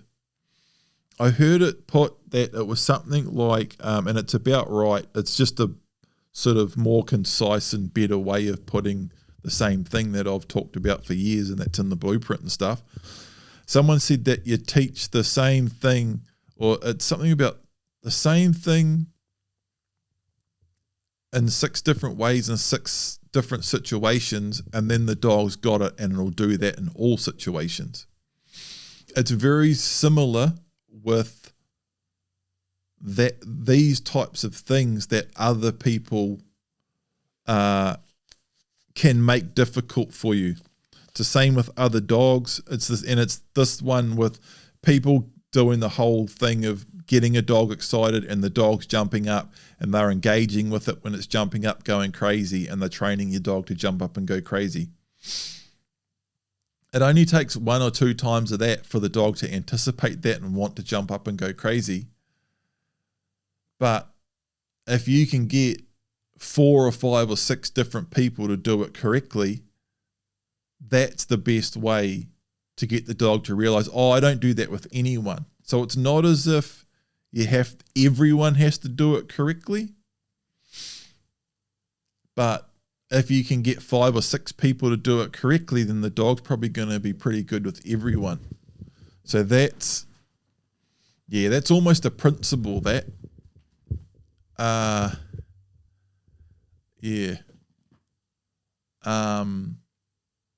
that is in the blueprint. I went over that. I think it was on water or something, but on situational awareness too. It's exactly what I just said. You can get a dog doing something really well in one situation, and you take it to another situation, and it'll use that as an opportunity to be like, to try and handle that thing that you trained it to do it right in the last situation. In a new situation, it'll be like, well, it's a new situation, so let's do everything differently. But say once you do it 5 or 6 times in different situations, it's like, okay, that's the way I'm supposed to deal with that all the time. It's quite a big thing that.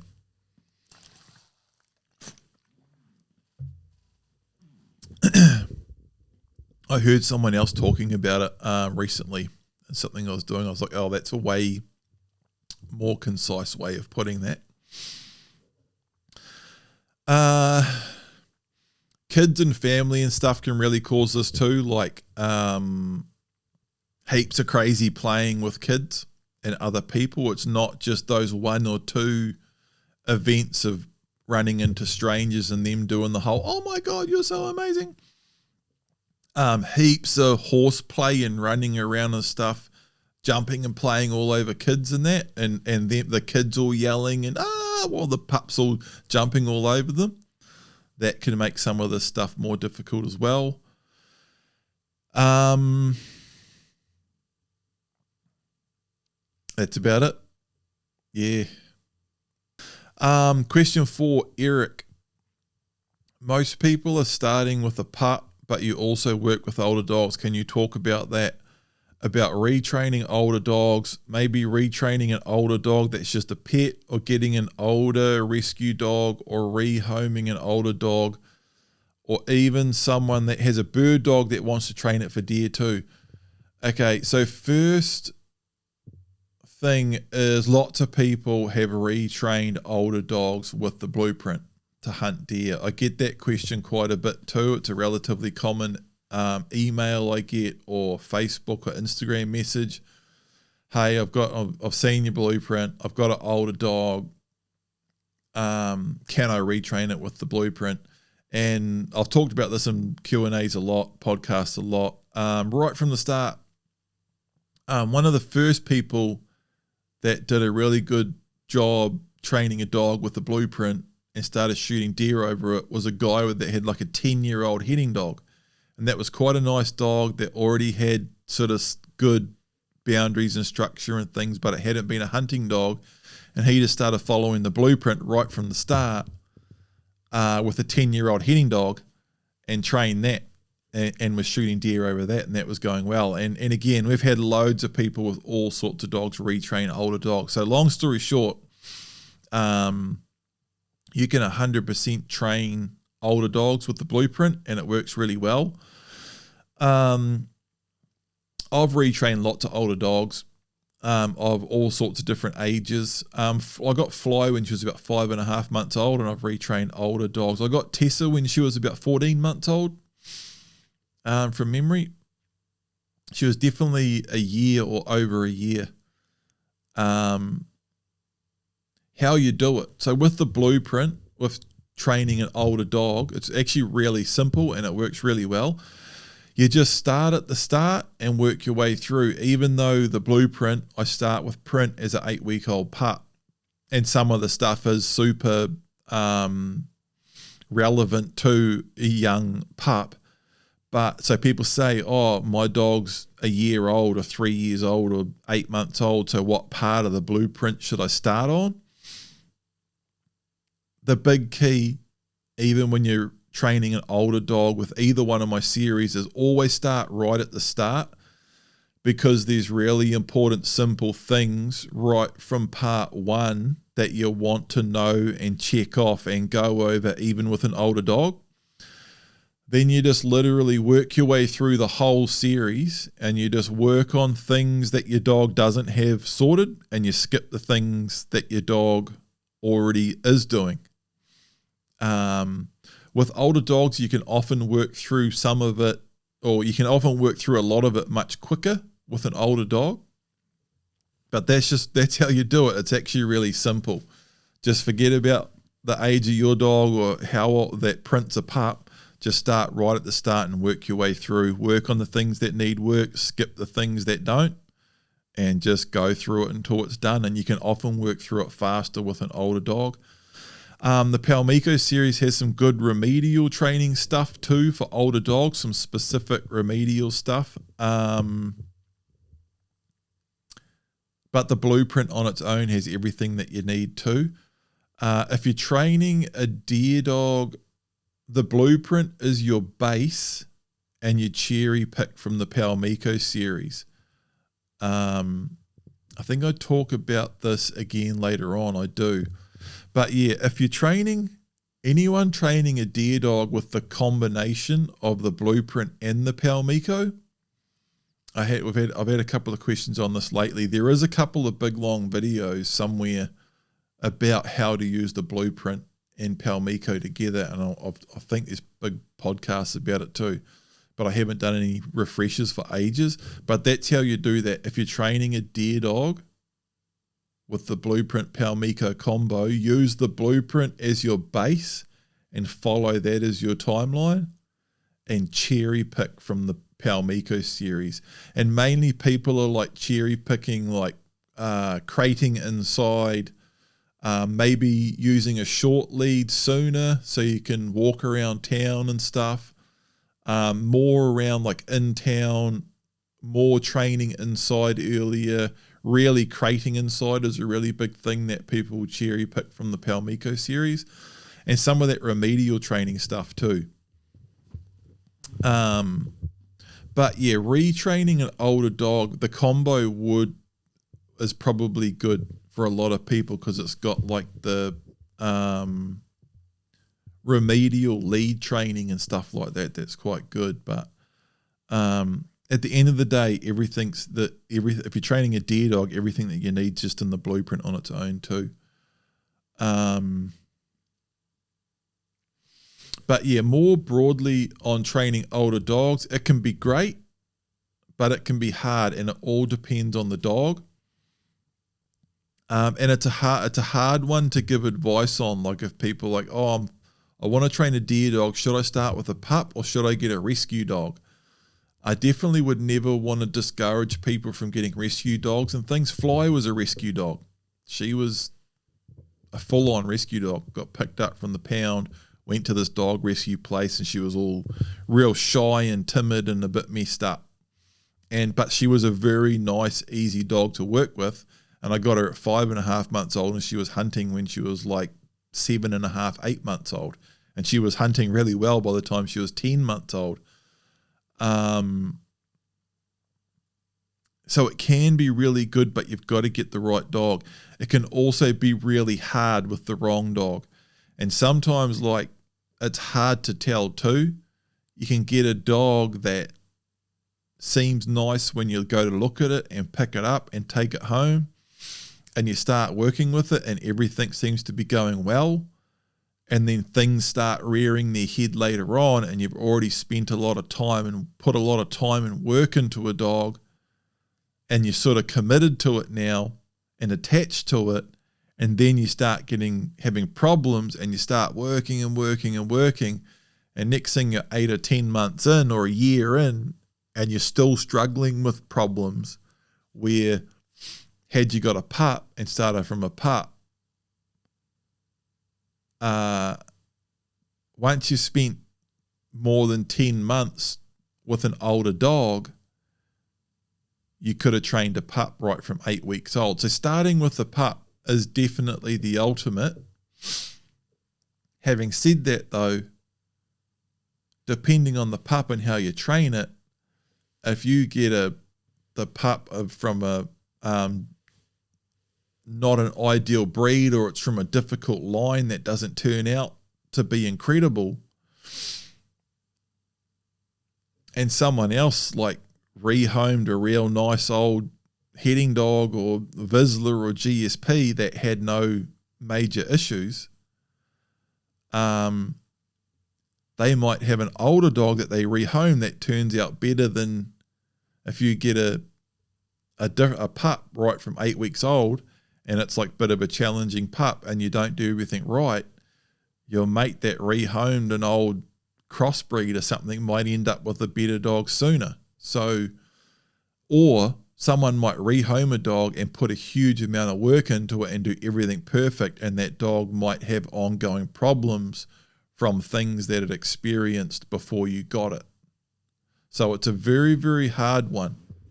I might say, I can't say don't take rehome dogs, because I've had rehome rescue dogs that have turned out amazing, like relatively easily. And I can't say, you've always got to choose a young pup, because starting with a young pup, it's got to be perfect. Well, if you don't raise and train it right, it might not be perfect. So it's a very nuanced thing, and it's a hard thing. But we've had loads of people train older dogs with the blueprint and get really good results and be really happy with it. And like a real classic is someone that's got an older dog that's a pet or a bird dog that doesn't have any major issues. They sort of raised it and trained it with a reasonable bit of management and control. And the dog might not be an absolute saint, but it also doesn't have any super crazy issues. And they can run it through the blueprint, do some long line work, tidy up a real nice stop drill, do plenty of range work, plenty of long line work, get the dog real nice on the long line, do the introduction of gunfire, skin work, scent work, all the other stuff, and within a few months, like have the dog going really nice. And I get that question quite a bit too. Like, I've got an older dog. It might be like a Labrador heading dog cross or an old GSP or something like that. It's a really nice dog, no major issues, but it's not that well trained. Do you think I could use the blueprint to train it and go deer hunting with it one day? 100%. And like that older dog, that's quite a nice dog with no major issues, that's the dog. And that can be really successful, quite easy, rewarding, and like a good process and all of that sort of stuff. Some dogs that have like major issues or that are already breaking and chasing or have braked and chased and dragged down a heap of deer or have done heaps of auto retrieving on birds or have like some really difficult issues, you can put tons of work into them and the issues just rear up over and over and over and over, and it can be, and that can be quite a frustrating, heartbreaking situation too. If someone really wants a good deer dog and then they get some rehome dog that's gone through a couple of people and people keep passing it on and it's got these serious issues, and someone puts heaps and heaps of work into it and they want a good deer dog, and now that the family's all attached to that dog, but no matter how much work they put into it, the dog keeps having problems because it had heaps of stuff done really badly with it early on. That can be really difficult too. So, and there can be some really hard ones, man. Really hard ones. And I've worked with a couple too that I'm like, man, the juice might not be worth the squeeze on this one. Like, nah, this is going to be hard work. That dog's broken and chased and dragged stuff down and scragged possums and chased rabbits and pulled deer down and been used like a bailing dog and a hauling dog, and like, man, that's going to be a lot of work. Like, if you were saying, hey, I've got this dog that's like dragged deer down and chased a bunch of stuff and auto retrieves and auto bails, and it's like a real full-on handful, and I've tried working with it and it keeps breaking and chasing stuff.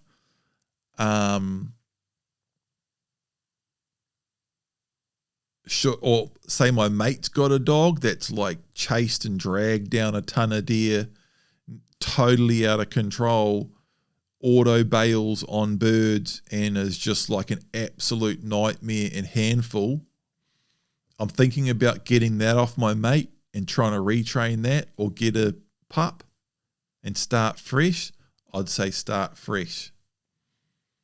But the guy that's like, oh, I've got a nice old dog that's actually pretty cruisy, do you reckon I could use that for deer? 100%. Question 5, Patrick. Dealing with GSP jumping up and mouthing. The dog's 5 months old. Commander disapproval gets ignored when he's excited. Time code. I'm just writing down the time code, team, so I can put that in the description and people can listen to these and just click straight to each question if they want to.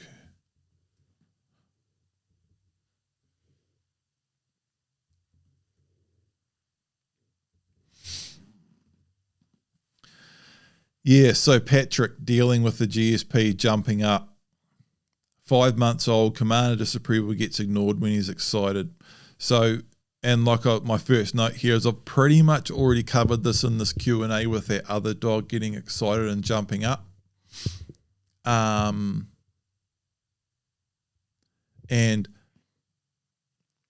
again, the importance of the principles. 5-month-old pup jumping up and mouthing, commander disapproval gets ignored when excited. Relatively common question. And there's a very standard answer to this too for anyone that's got the blueprint or is following the blueprint. This exact thing is demonstrated and explained in part 2 of the blueprint. Print had a thing where he started biting the long line. when he was about almost about 12 weeks old, and he started doing it, and I knew like it was just the perfect thing that he started doing to demonstrate and explain exactly how to deal with something like that. And that goes for biting the long line, jumping up, biting clothes, exactly this question, jumping up and mouthing and not listening. And it's the timing and measure of the application and releasing of pressure and praise. And when Prince started biting the long line, he started doing it one time, and I was going to have a cameraman there to start filming part 2 in about 2 days' time. And for like 2 days, I just didn't do a single thing about it, and I just let him keep biting it.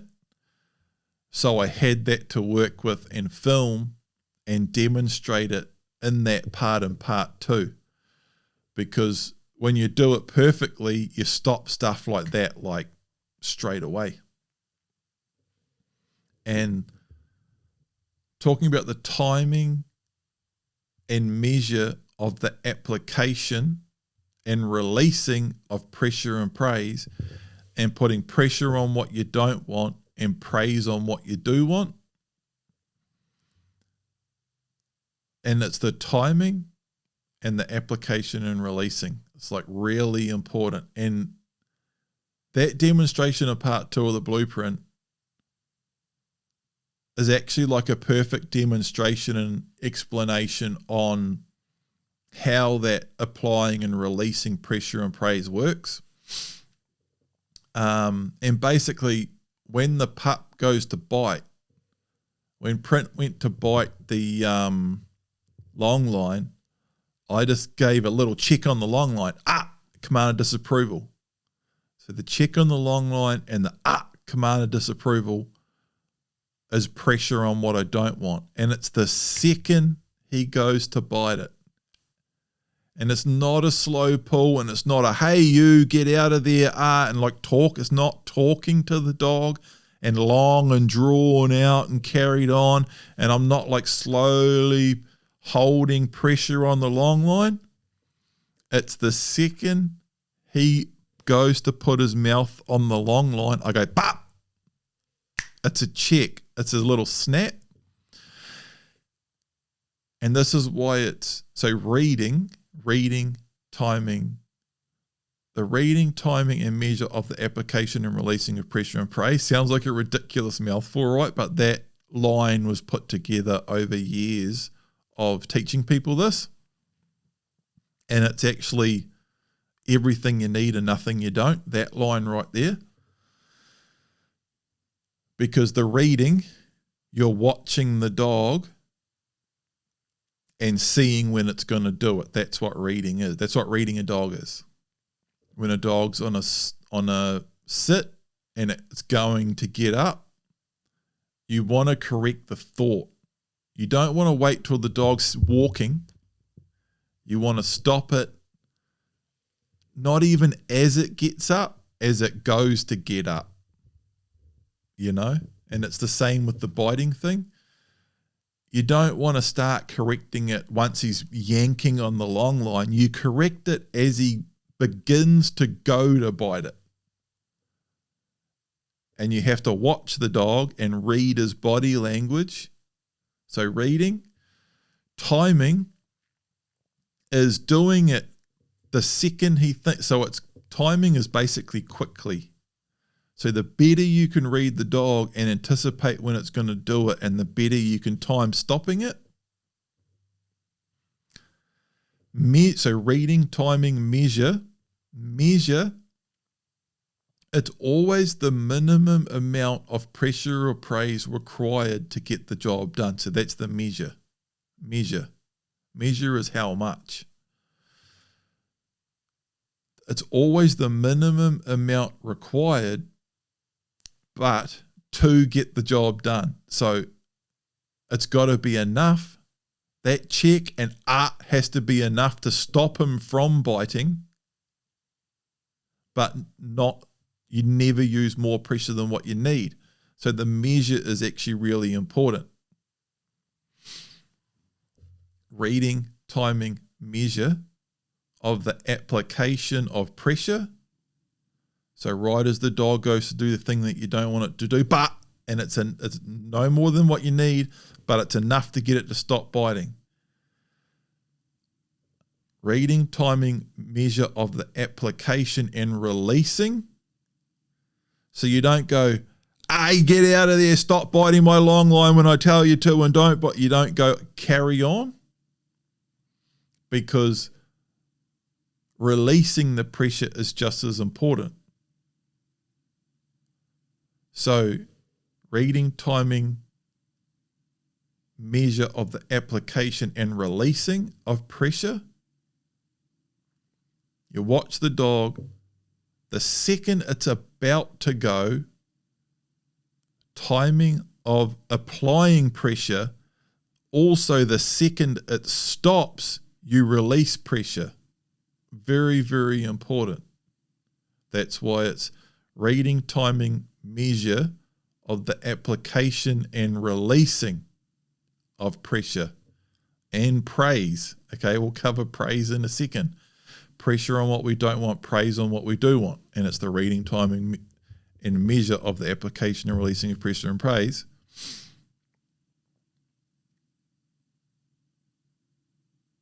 The second it goes to bite the long line, you check it enough pressure so it stops. So it stops the second it thinks about doing it, and the second it stops, you release all the pressure. And that's why it's never like a long drawn out holding pressure or continuing to talk to a dog. That's why a check and a command of disapproval is bop. And as soon as it stops, you relax.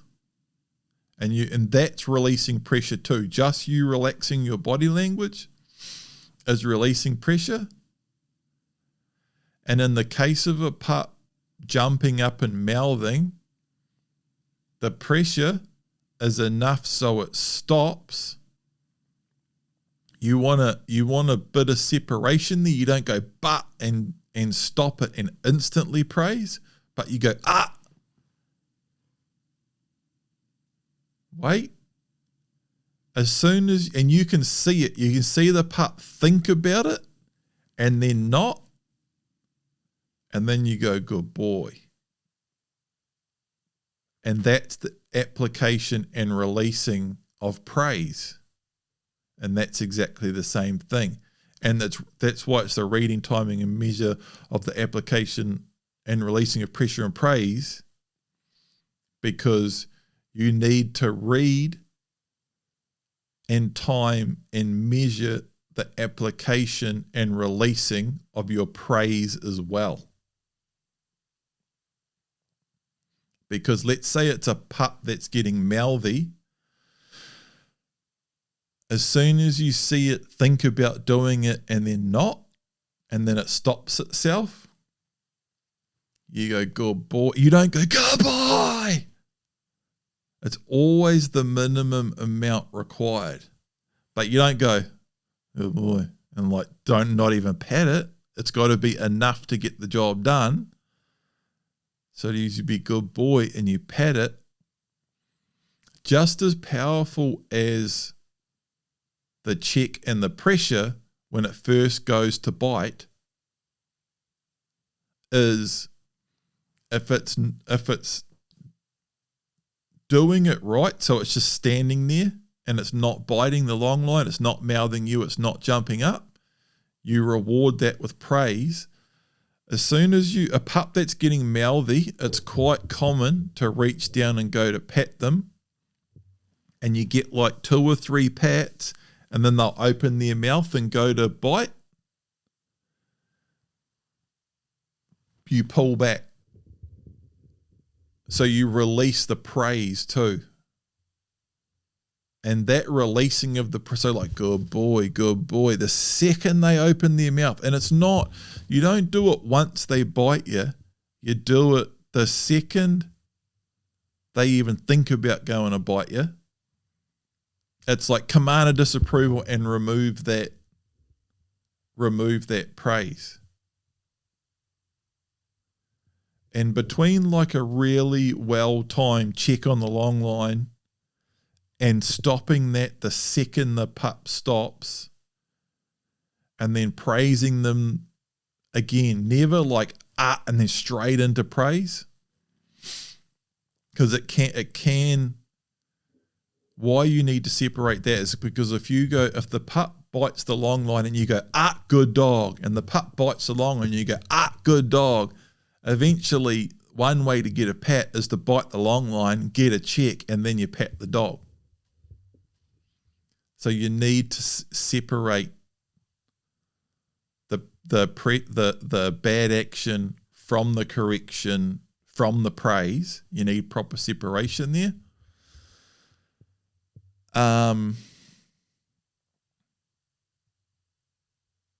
But that whole praise thing, and like that part in part 2 of the blueprint where Print was biting the long line is just the perfect demonstration of that. And that whole thing of the reading, timing, and measure of the application and releasing of pressure and praise. Again, it does sound like a bit of a ridiculous mouthful, but it's like 10 years and working with thousands of people and like 10,000 hours of training people to train dogs and doing it and coaching people on that to be like, that's what it is. You can't do it again. There's nothing in that you don't need, and you need everything that's in that, and that's what it is. That part and part, that's right through the whole blueprint, that whole thing, that whole principle, demonstrated and explained.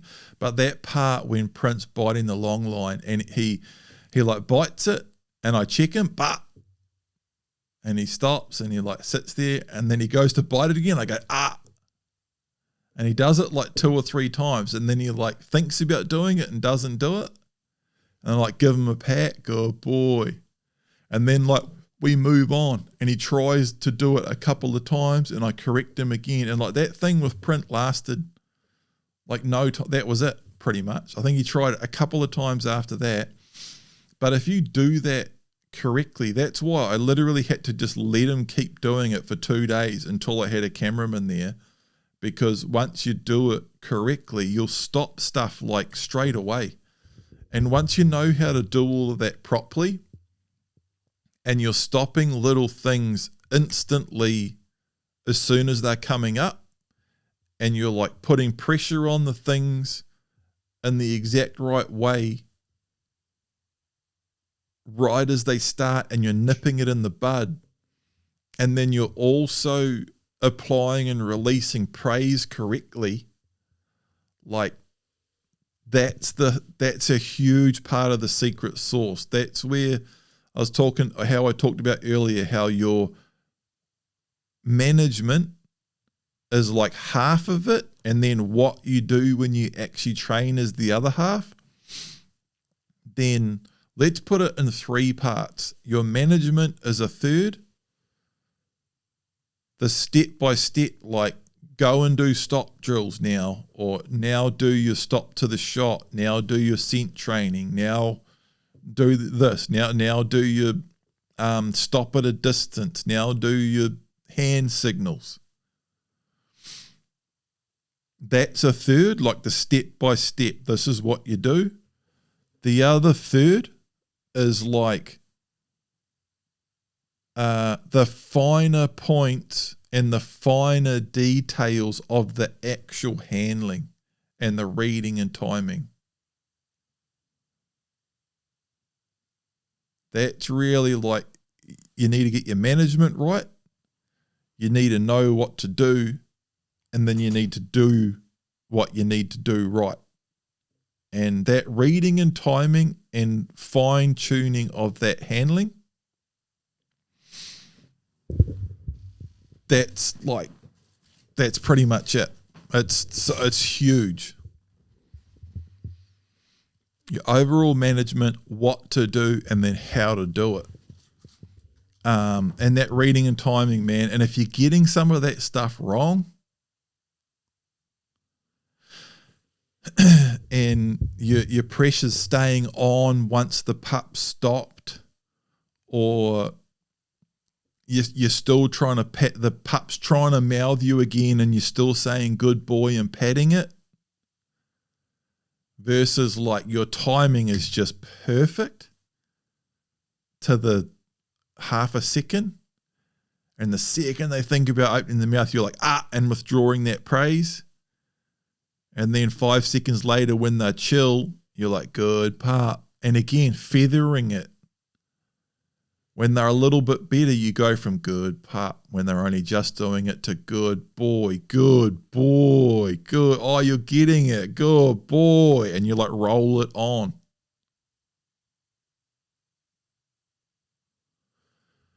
There's so much in that. That reading and timing and pressure and praise and feathering and all of that.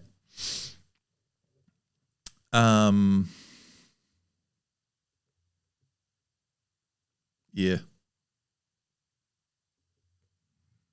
That part and part 2 is gold. And the praise is really important too. Just doing commanded disapproval can even make it worse too. It's like just getting into conflict and just like,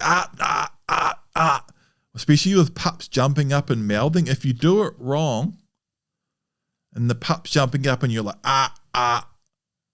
they can think that that's the game. And that can become a reward. So your tone and the way you cut things off and then reward the right behavior, that's what I mean by there's so much in that, and getting all of that right. And that part and part 2 is just like textbook. And it was just the perfect moment, like the perfect little thing that Prince started to do arose, and I let him do it and then just filmed it perfectly, you know. But yeah, just doing commanded disapproval is not good. You need that application and releasing of pressure and praise. Using the long line too can be really important, not just all commanded disapproval and pushing the pup down with your hands when it's jumping up and stuff. The long line as a tool here is huge. And the way you use it is really important too.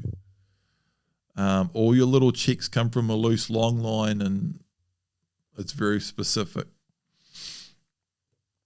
Reading and timing and overall handling is really important. Stepping away and moving on is really important. Like really, really important. If a pup's mouthing or biting or jumping up or biting the long line or doing anything silly like that, you need to address it in the moment. You can't just ignore it. You need to address it. Say it's biting the long line. Say it's jumping up and mouthing. It's like biting at your legs and jumping up at your pants and doing that. The best way to deal with that is just down and walk. It's like nothing drives me up the wall more. And when I film that part with Print, I actually stay still, which is not actually the best thing to do, but I stay still to show him going to bite it again and how the timing works. But I stayed still so he actually did it 2 or 3 times. But nothing drives me up the wall more, and I see it quite a bit in one-on-ones and stuff where someone's dog does something and they're like, see, he's doing it now. This is it. And the dog's doing it and they're like pushing it down and it's jumping back up and like, see? And they're just standing there doing it with the dog. And I'm like, just walk. And it's not happening anymore. And that's fairly common with pups too, where say they're jumping up and mouthing if when they do that, you look down and engage and you're like, no, down, and they jump and you push them down, no, hey, and you're like, and it starts bouncing backwards and forwards, the best thing is like, but a good quick check and command of disapproval and disengage with that silly behavior and move. Breaking things up with time and space is huge. And moving, say the pup jumps up and bites at you and you just go, but push them down, command disapproval and walk. And say you walk, I don't know, not even that far, 20, 50 meters for like 30 seconds, and then pause again. Don't stop and engage with the dog like you're expecting something. That's asking it to happen. Just like walk like you're just walking, and just stop looking into the distance like you're just doing your own thing. And what you're doing is, out of the corner, your peripheral vision, out of the corner of your eye, you're trying to catch the pup just standing there for like 2 seconds sometimes, not jumping up. And then the second they stand still for 2 seconds, not jumping up, you go, good pup. And you reach down and pat them, good boy, praise on what you do want. The second they jump up there, the praise stops. That's releasing praise. So good pup. Second they jump, disengage. Maybe give them a second chance. Just push them down, disengage. If they jump up again, another command of disapproval, move again. And then stop and try to get that pattern. And if you always put pressure on them when they jump up and disengage with it, and if you try to engage with them when they're just standing calm and not jumping up, again, pressure on what we don't want, praise on what we do want. They get it, man. They get it quick. But your execution has to be very good. And if your execution is very good, they get everything like almost automatically, as long as you're not asking too much, too fast, too soon. If all your pacing's right, which that's basically what the blueprint is. That's why it's a blueprint. It's got all the little parts in all the right order and how to add them all the right pace in the right way and everything. And you're just really slowly, carefully building and stacking in a way that the dog can't get it wrong, and handling little problems and things in the right way. But that whole application and releasing of pressure and praise and all of that, and doing that correctly and just like instantly down to the second in real time, like problems just don't, you're just like the ninja, just like deflecting all the little silly stuff the second it's happening as it's trying to happen, and just nothing gets the opportunity to build and gain momentum and get worse. You know, you get the odd little situation like where Print had that thing with the stop where it was like, okay, we're in a little rut with this. I've just got to stay calm and rinse and repeat till he gets it. But you shouldn't be getting into any big crazy battles and having any crazy thing getting worse and worse and being a real struggle street, you know.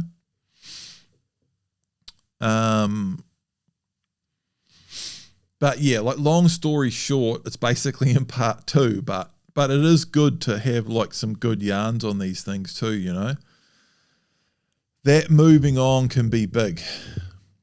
That movement, walking. Releasing pressure. Releasing pressure and releasing praise is huge. The reading, timing, and measure of the application, releasing of pressure and praise. I saw a quote. I should have written it down, a screenshot or something. I think he was an Australian like cattle dog trainer, and it was on a podcast, and he was some legend sheepdog trainer. And it was like a clip that someone took out of a podcast and posted, and people were commenting on it and stuff. And in the comments, people were like, oh, he's like the only guy you should listen to. Like he must be the man, you know? And the quote that they'd taken was that dogs don't notice when you apply pressure, they notice when you release it. But you've got to apply it to release it, right? And it's the same with praise. I wouldn't go that far with it. I think it's both. But that's almost one of those things that, like, that's actually a very good and concise way of putting it. And if you think about it that way, you're probably going to do it right. That's just a very simple way of saying my whole big mouthful thing of the application and the timing and measure of the application and releasing of pressure and praise. But the releasing is huge. And that's a quote from like a legend. Dogs don't notice when you apply pressure, they notice when you release it. And same with praise. I think it's both, but it's 100% the contrast and the releasing that's really important. And pressure alone doesn't work, and praise alone doesn't work. It's applying and releasing pressure and praise and the timing and measure that's really important. And the way it's shown in that part and part 2 of print biting the long line is bang on. And again, overall management and structure is huge. Question 6. I'll grab my time code again here. People really like the time codes. I stopped doing them for a while. Brendan, you've mentioned in the past that your best days in the bush tend to be when it's a little wet and drizzly, which I find the same too. How do you change your hunting when it's calm and dry and less for the dog to go on? Do you aim for different areas in the bush, change your pace, or are you less likely to go hunting on those sorts of days? So yeah, good question there. There's quite a bit to unpack. I think my first reply via a comment in the Inner Circle group was I'd just go fishing when it's calm, which has definitely been true the last few years. But yeah, not going on those days. But that's a slippery slope is getting too picky and choosy about when you go hunting is definitely a trap I've fallen into over the last few years. You try to go to the perfect place at the perfect time. I won't go today because it's calm or it's hot or I'll wait I'll wait till winter when the fawns so I can shoot hinds because the fawns will be old enough, or I'll wait till the antlers are hard, or I'll wait till this, or I'll wait till spring when they're on the grass, and next thing you just end up waiting forever. So not going on those days, maybe, but that's a slippery slope. I got quite a few notes on this. Other conditions are just as important as that rain helping. So I guess I should probably actually recap this a little bit for people. It's just that whole thing about when it's calm and quiet and everything's dead calm in the bush and you're trying to sneak up on deer in the bush and they can just hear everything. They've got really good hearing, and it's very, very difficult to get up on top of them without them hearing you coming. So those dead calm days in the bush can be a lot harder than when there's a bit of wind or rain just creating a bit of noise in the bush and drowning out the sound. And it can be a really big difference. And like most of the craziest days I've had in the bush when I'm just getting right up on stuff and just either did shoot heaps of deer or could have shot heaps of deer has been drizzly days. And the deer are a little bit different too. They sort of hanging out in the open a bit more and moving around a bit different in a bit different places. And they seem to be far less expecting danger in the rain, or they like, it changes them mentally a bit somehow. It's like how deer are totally different at night. And in the day, if you saw a deer out in the middle of the river flats or whatever, it's like just generally, if it sees you, it's just bolting. It's like, feels like it's caught out and it's just taken off and real spooky. Whereas at night, they can fully hear you and see you moving around and stuff, and they're just like standing there looking at you. They just like can be, deer sometimes are just a totally different animal at different times. And then just when you think they're like really dumb and easy, then you have another day where like you can't get within a mile of one without it absolutely barreling off, you know. And yeah, I've just had days, drizzly days, where I just see deer after deer, and I see, and then, oh, there's another one. It's just like standing there looking at you. I had it on a drizzly day, one drizzly day in the Ruahinis.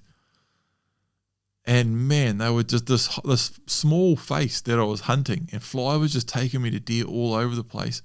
And like the last one I seen was a spiker, and it was laying down, and it didn't even get up, and it was like laying down. And I saw it. I was actually like walking past, and fly was like winding back. And I'm like walking, say I'm walking this way, and the wind's like on an angle, sort of almost behind me and to my side, like coming over my left shoulder. And we're walking out, and fly started indicating back. And this is right at the end of the day, and it's been raining all day, and I'm soaked through. And I shot the first deer that I saw.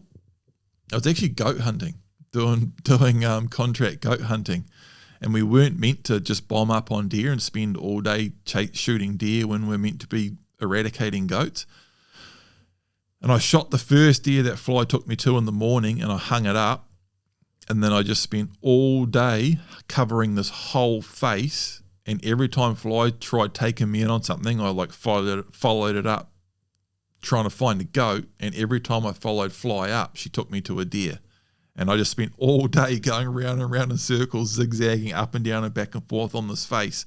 I think I saw about 8 or 10 deer, all in the bush, and like could have shot most of them, you know, to the point, and it just got like more and more ridiculous until the last one, and I'm like totally over it by now and don't even care about seeing another deer. I'm not really meant to shoot another one anyway, and it's right at the end of the day, soaked to the bone. It's been raining all day, and I just walked, I shot that one in the morning and hung it up, and then the last thing on my way out, I come back past there and like backstaked and hindquartered it and put it in bags in my pack.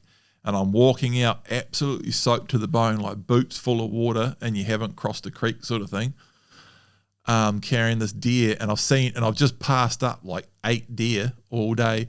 And then I'm trying to walk out with the wind coming over my left shoulder, and flies in front of me. And she's just like, gets to this point, and she's just trying to turn back left and take me back into the wind. And I'm like, it's another deer, but I don't care. And I'm calling her off. And as I'm calling her off, I like look down to my left, and there's a spiker just like laying in the rice grass, and he's just like looking at me over his shoulder. And I was just like, Jesus Christ, and just like walked away from the spiker just laying in the rice grass looking at me. It was so just days like that. I remember straight across the road here in the Kaimais, pouring with rain, and being in this little Nikau grove, and it was just like torn up with sign. It was actually pig sign. It was just like chopped up with pig rooting, pig marks everywhere. And it's like pouring with rain and all dark and gloomy. And I actually had a bow, and I'm like sneaking through this Nikau, and I heard like thump, thump. And I'm like looking around, and I looked up, and there's this hind just standing there like, and it was actually bucketing down right then, like pouring with rain. And I'm sort of like ducked down So I'm hunched right over, like ducking in under and through the knee cowls. And she must have just seen a shape coming through and just thought it was another deer or a pig or something. And I heard thump, thump. And it was weird because I sort of looked right at her and didn't see her, and then looked around and then went, oh, holy heck. And there's this hind, like, I don't know, under 10 meters away, like 5 or 7 meters away, just standing there, like looking right at me. And she's there, like stamping her front foot. She just had no idea what I was for some reason. So,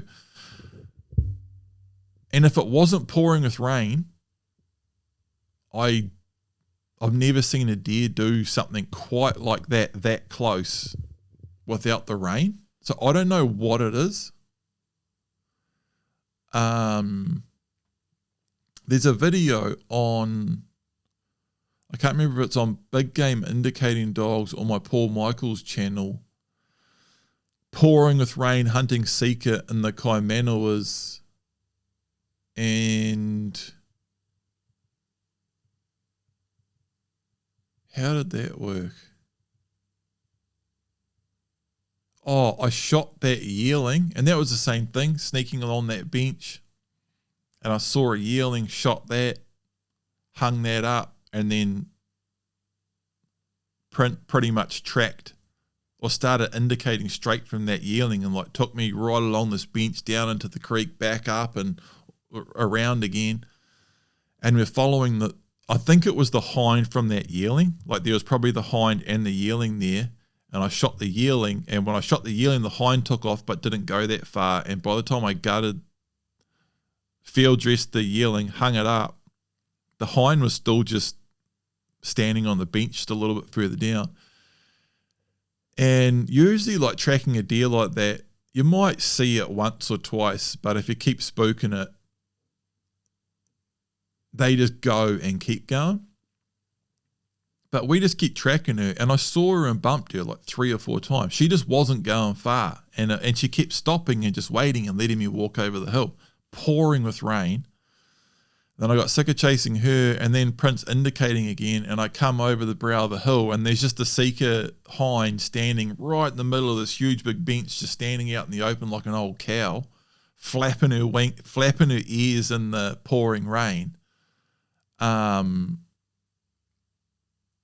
And yeah, so they're just totally different, way less aware.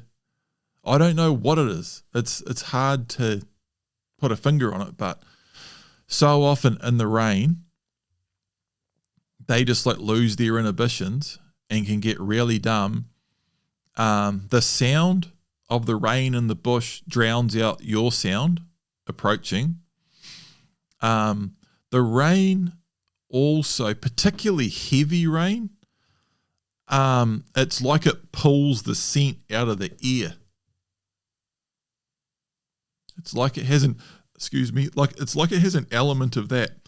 Interestingly enough, though, dogs tend to hunt pretty well in the rain, but for some reason, I don't know why, it just seems like you don't have quite as much trouble with the wind being backwards and forwards and the wind stuffing it up constantly like it does when it's calm or not raining. And like for various maybe it's a demonstration of like actually how good deer's hearing actually is and how many you would see and shoot if they were all deaf. And maybe it's just that alone. I don't know, but it might be just that, but I don't know. But when it's raining, I definitely think like when it's wet and raining, deer will tend to be like pushing up through the tight stuff and into their tight little bed and sitting down in their nice, warm, dry, sunny bed and not moving all day. And they're more feeding and moving in the morning and evening. And if it's a bit of a spot that gets a bit of pressure, during the middle of the day, they're pretty hunkered down in a difficult spot to sneak up on them and not really moving, and they're just sitting there listening, and if they hear anything, they're out. But when it's pouring with rain, they're on their feet and moving to a different spot and doing different stuff. So you sort of bump into them far more. Yeah, so just that whole thing about the rain, like, yeah, it's like one of the biggest cheat codes things out. Like, you're going to get wet. It's not that fun. It's not that great. But bush stalking in the rain just makes it way easier.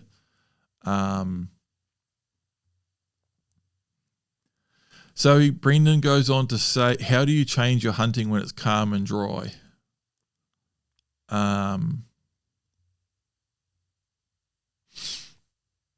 Yeah, other conditions or what other conditions and so on and so forth. Basically, what have I got on this subject? Other conditions are just as important. Like, if it's dead calm, or if it's not raining and it's dead calm, no wind, and the ground's dry and it's real crunchy dry and it's dead calm and there's no wind and there's no rain, it gets bloody hard. It really does, and it can make a big difference. I'm not saying don't go and that you can't shoot deer, you know, and sometimes it's amazing. Like some days you just can't, it's like really difficult, but you just can't do anything wrong and you just get lucky and you shoot them anyway.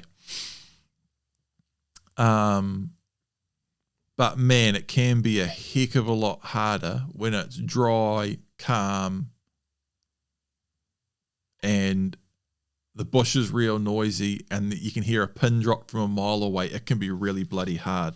So if it's calm and not raining but the ground's wet, that's going to make me more likely to go. A bit of wind. So I know some people say, and I've heard some bloody good hunters say this too, that like, oh, they don't like hunting in the wind. And they're talking about bush hunting too.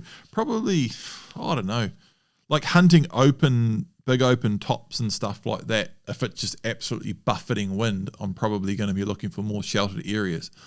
But if you're talking just average bush hunting and sidling and through flat rolling stuff and all of that, even having said that too, like people might say, oh, they'll be out of the wind and try to find them out of the wind. Sometimes if it's like hungry, the deer will be up high in the wind where all of the leaves and sticks are breaking off and things are getting blown down. And I've definitely seen it with pigs where there's trees with berries and the berries are getting blown out of the trees and the pigs are cruising the tops of the ridges in the middle where it's like blowing and pouring with rain and it's just totally exposed, and I'm like running a trap line on top of a ridge or something, and you're like, this is the last place you want to be, and there's like pigs mooching along in the absolute barreling wind in front of you. I've definitely seen that. And I've definitely seen deer on ridges and spurs in like full on buffeting wind too. And I don't know what they're doing, if they're moving from A to B or if they're doing the exact same thing. They're up there getting a feed on all the stuff that start, because especially if the bush has been calm for a long time. I used to be wary of that. If the bush, like especially living in the bush trapping, and you're doing the same loop over and over and over, and you're just in the bush all day, every day, if it's been calm for like a long time, and the first time in say a few weeks, a big blow starts blowing, crap starts flying everywhere, and it's not that relaxing. And sticks start coming down. It's like snap, crack, and stuff. I've seen some pretty big stuff come down, but mainly small stuff and a lot of small stuff, you know. And if you go walking through the bush the day after a real big blow, there's just crap everywhere, a lot of single leaves and a lot of like small bunches of leaves. So like small branches, little bits of ends of branches that have come off and come down. So those big blows bring down a ton of feed.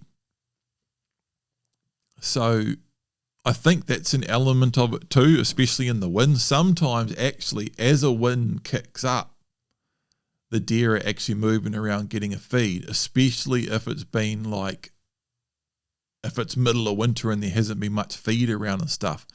And like, I mean, anyone knows that like a big old windfall, like a big windfall bloody mahoe or something, or a big mahoe come down in a slip, that's like, deer seem to smell that from a mile away, and they'll hone out a big windfall like quick.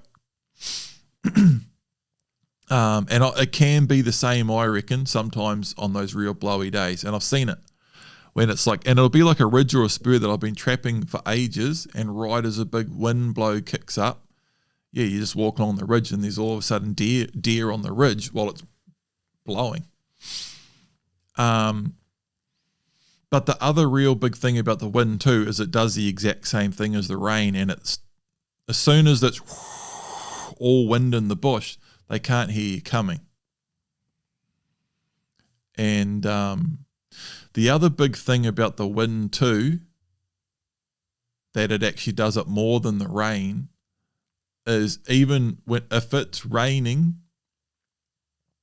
but calm, the bush can actually be quite still and it's just light rain.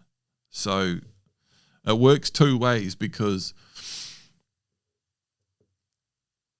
if they can't hear you and everything's still, if you come over the brows and round the corners right, if everything's dead still and a deer moves a little bit, you see it real easily. But they see you moving really easily too. And but if it's windy, like all the bush is moving, everything's moving, all the fern and everything, and that's why deer don't like the wind. And they can be a bit like spooky in the wind because everything's moving, so stuff's like giving them a fright and stuff. But the reason they're spooky is because they know they can't see movement and stuff coming. So in the wind sometimes, like the rain, it's easier. I've already talked about that. And the rain can be weird, and they sort of drop lip and pop up all over the place. The wind can be weird because of all the movement. You can just be actually moving and walking and moving quite a bit and pop up and be moving right in front of them. Whereas if it was calm and they couldn't hear you, they would have seen that movement like instant and be gone. But I've had a few times in the wind, like you just come walking over the hill, and deer, I don't know how their vision works, but we're definitely better at seeing a still picture, a still complicated image like the bush with a deer standing dead still in it. Not always, they can be incredibly difficult to see when they're still in the bush, but I think on average we're much better at working out like a still image like that and seeing things in a still image. But deer ability to pick up movement is very, very good, and they've got those big eyes on the side of their head, so they can almost see directly behind them and off to their side and stuff. So they're bloody hard to sneak up on movement wise. But yeah, that wind just takes that away from them. So I've had it big time with goats and deer and pigs. When it's windy,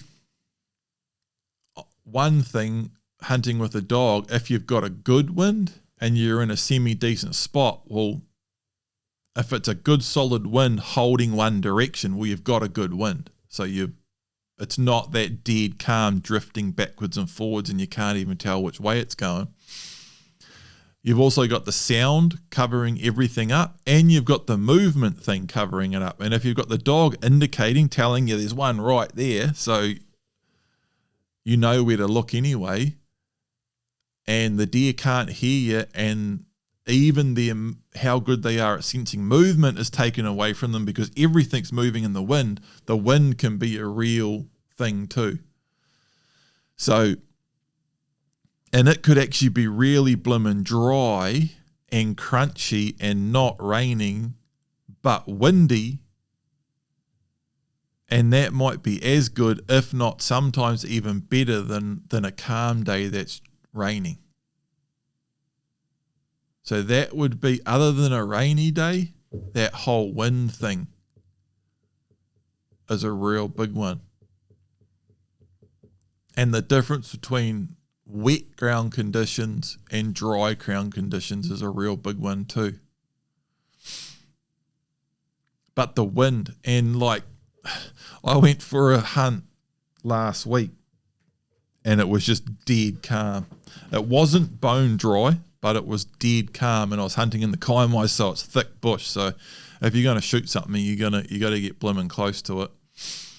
And there wasn't actually a ton around, but Miko did take me to a deer, a good find on one deer, and we were right on top of it.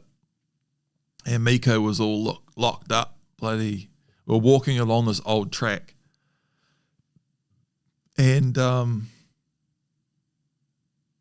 I look up and like the track's going straight ahead, and I look up and Miko's off the side of I've got it all on video too. Miko's off the side of a track and she's standing on a log, just like peeking, indicating out to our right, and the wind's coming straight from that way. Just like the most hardcore 90-degree turn, indicating, like walk along the track, and Miko hops off the track on a log and just standing on the log straight into the wind, winding like mad, looking at me just like, bro, there's a deer over here. Followed her up. She took me like bugger all, like 50 meters into the bush off the side of this track, and starts locking up and sneaking and all of that. And it's like, there's obviously something right here. But there's just a big wall of supplejack and crap.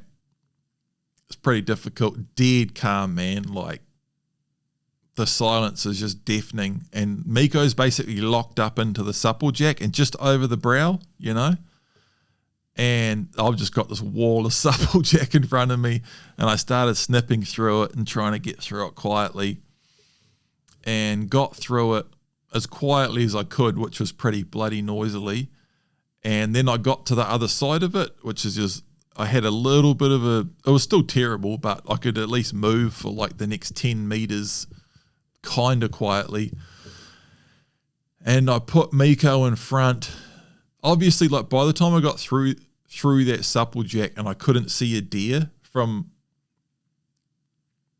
the way Miko was indicating, I was like, there's a deer like just over this brow, and I've got to get through this supplejack to look over the brow of this hill. So I sort of put her on a stop, snipped my way through, got through the supplejack, come up to the brow, looked around. I couldn't see a deer. I'm like, okay, it's already moved from where it was when I was on the other side of the supplejack. Got Miko off his stop and just like gave her a hand signal to go in front, just to get her back in front and let her indicate again. And I put her back in front, and the first time she was locking up sort of like straight ahead and slightly right. This time I put her in front and she went like forward, and then she was like down and slightly to the left. And that's obviously the way the deer had gone. And she like locked up. She might have even seen it. And by the time I just put her in front so she could go ahead and indicate, and she went sort of 5 to 7 to 10 meters in front maybe. And I was like giving her a little to stop her. She sort of right as she was locking up anyway, and she was fully all tail right up, quivering, locked up, looking down the hill. And I was like, okay, well, that's where it is. And I like to anchor her, gave her a little hiss, and then started moving up. And from where she was locked up there, and I like looked as much as I could, but I couldn't even see where she was looking. I had to like move up to her to look down there. As soon as I started moving, I heard snap, crack, thump, and it was off. That was that situation. She was basically locked up on it. And as soon as I started moving, it spooked it. And then from there, I just went to where I sort of last heard it, like did the big ninja forward looking hoping that it was going to be just standing there looking back somewhere. It wasn't. And then we started tracking it for ages into the next 5 big walls of absolute crap. And I went, oh, stuff this. Let's go and try to find another one. And we never found. I think that actually spooked out in front and then ended up curving around. And then we ended up following running marks. It was either more deer or that deer or those deer ended up actually going the way we were going anyway. But we sort of cut the corner on the path they followed and then got back onto where they went. And ended up following them for ages. They just happened to go right down through and right out the way I was going out anyway. But the wind was all messed up there too. As we sort of turned that corner, that wind was, and the forecast for the day was the wind was constantly turning. And the way it was, I actually ended up like going out with the wind up my ass and then heading north with the wind up my ass. And then by the time I turned east again, it was sort of up my ass all the way back out too. And the only time it was sort of decent was when we were going along that track with it to our side. And sure enough, that was where I got an indication and Miko got me right on top of that deer. But it was just dead calm and very difficult to get eyes on a deer and get a shot in that bush when it's just dead calm like that. Don't get me wrong, you can still do it, but it can be very difficult. And a bit of rain or a bit of wind, and it's much, much easier, you know. I'm going to go back to that exact same spot. This week, it's like windy all week. Little bit of rain off and on, but even just I like that bit of wind, eh? And the other thing with wind too is you're not getting wet. You're not hunting in the pouring down rain. And you don't need that much wind to just add a little bit of noise and get you a bit of wind, to proper wind that you can feel, that sort of holds a bit of a direction and stuff like that, and add just a little bit of noise and a little bit of movement. So that would be my really big thing on that subject, like other than when it's raining, you know. And like honestly, I've shot plenty of animals on dead calm days, but it is way harder. Like way harder. There's always going to be some guy that wants to be like the big ego dude that, oh, that's bullshit. I shoot heaps of deer on calm days and I like calm days. And nah, I don't know what you're talking about, but good. That's good. Make it, do a podcast about that then. Do your own podcast about that. But generally, man, and it's general pretty good consensus also among very experienced bush hunters too that, yeah, dead calm can be a wee bit tricky. Yeah, gone over the ground conditions. If it's dry but there's a bit of wind, better. I listened to an interesting podcast. It was a Vietnam vet on Sean Ryan's podcast. He was like a really good man. I'm not that good with like the terminology of that military stuff and the actual roles and stuff, but he worked himself up quite high up and was like in charge of quite a few people in that in Vietnam. So I guess he was, I don't know, is it like a sergeant or a lieutenant when you're like in charge of a platoon and like organizing stuff? And he was real good with tactics and just a successful army guy, you know. And yeah, it's a really good podcast, and there was heaps of really interesting stories in it. But one really interesting part, he was very well known for his sort of stealth jungle warfare.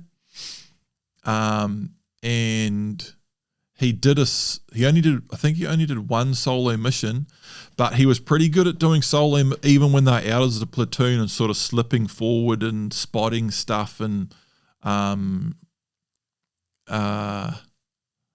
working stuff out and sneaking around and pulling stuff off in the jungle. And he also did one like solo rescue mission where it was like, oh, we could go out and do this with a team, but that's actually going to be harder to pull that off with a group of us than if I just go on my own and just sneak through on my own, you know?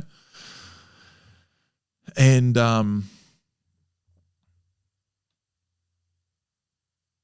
he had this talk about like that whole thing. He said if it was dead calm, it was really hard. If it's windy, it's easier. If it's raining, I'll get right up on you. And he had stories about like sneaking right in. I think he had a 22 pistol, and he was like sneaking right in amongst the enemy and get even like with a 22 pistol and a knife and stuff. It was pretty crazy. And he was really well known for it. And he said the exact same thing, that like the rain, wind and stuff changed it massively. And if it was calm, it was very, very hard. Which is exactly what I've found on deer. Generally, whether it's thicker or more open, I'm not going to say it doesn't make much difference, but I will say it doesn't make as much difference as you might think. And there can be generally a little bit more open is easier. And that's another thing I've heard guys like trying to get pretty tough about and hardcore, and like really it's just getting like egotistical and a bit weird. Like, oh, I love the thick bush, man. The thicker the better, you know, and it's easier in the thick bush. Definitely there is something where sometimes, and that's what the rain does, is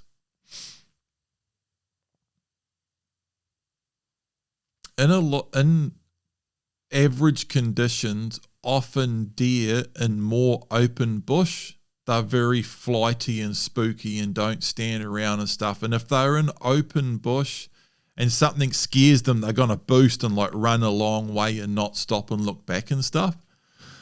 And because it is open and they're so good at seeing movement, and deer are also very good at just moving slowly and staying still a lot.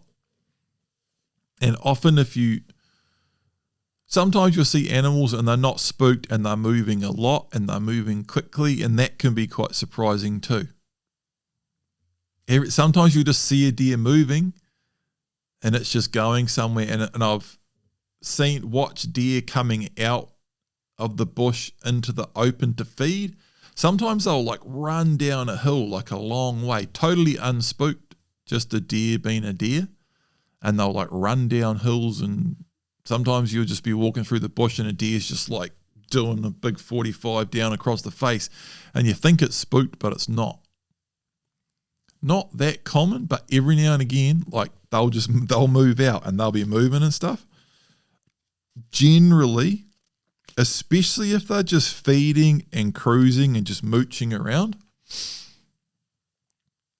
they move very slowly and they spend a lot of time standing still.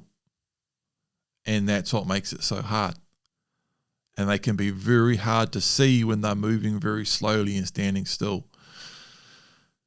And a huge part of it often is, and there's so many different ways of doing it, there's no way that's like the best way. There's so many different ways of doing it. But sometimes it's about like getting into an area, coming over a brow or around a corner, getting access to look at an area of bush and waiting for something to move. So much of it is that like sneak, and when you're moving, that you're moving is subtle and smooth. You're not like arms moving around all over the place and moving your gun and stuff. You're just like, your body's pretty still, and you're just like smoothly coming around corners and stuff, smooth movement and stuff, less movement for animals to pick up. And a lot of what I'm doing is breaking the bush down into sections and like coming over a brow, looking at the whole area that I can see, looking and listening and waiting for something to move and waiting a bit more, and then been like, okay, I think there's nothing in here, and now I want to get like through this whole dip and across that flat, and I want to get up by that big tree over there and hopefully get a good view over into the next area. So it's almost like going through a building, clearing rooms. You know, I'm like breaking the bush down into sections and just clearing it out one part by part. And usually it's like coming over the brow, getting a bit of a view, and you either see something, it's either like obvious and in front of you and not, but it's not moving and it's just like out in the open, and you just come over and you're like, whoa, there's one, bang. Or you come out over a brow or around a corner and you're like, whoa, this is a pretty good spot. And you just like stay still and watch, listen, wait. Often you'll like hear a little noise, or you're almost like, did I hear something? What was? And then something moves. And that's what it is. It's like you've got to get into an area undetected, and then the first person to move loses. That's like so much of what it is.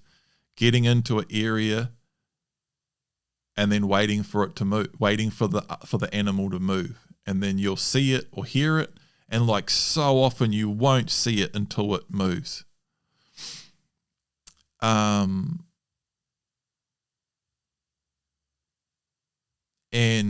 when it's open, so there's way more space, and there's more distance. Not always, but sometimes, yeah, deer might see you easier in that. And when they see you, they go. They can be spookier in their open stuff. And so you're like, man, if it's this hard when it's this open, it's going to be like impossible when the bush is thick. But then sometimes when the bush is real thick, the deer are different in it. And like they know how thick it is, and they know you can't see them.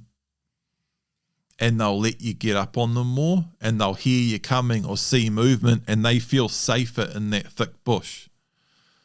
So, yeah, I have heard guys say like, oh, I love the thick bush. You know, if you say like, oh, yeah, I get sick of hunting that crap sometimes and I want to go somewhere with nice bush. And they're like, I love the thick stuff, mate. I shoot way more in thick stuff. I'm the man in thick stuff. It's like, calm down, bro.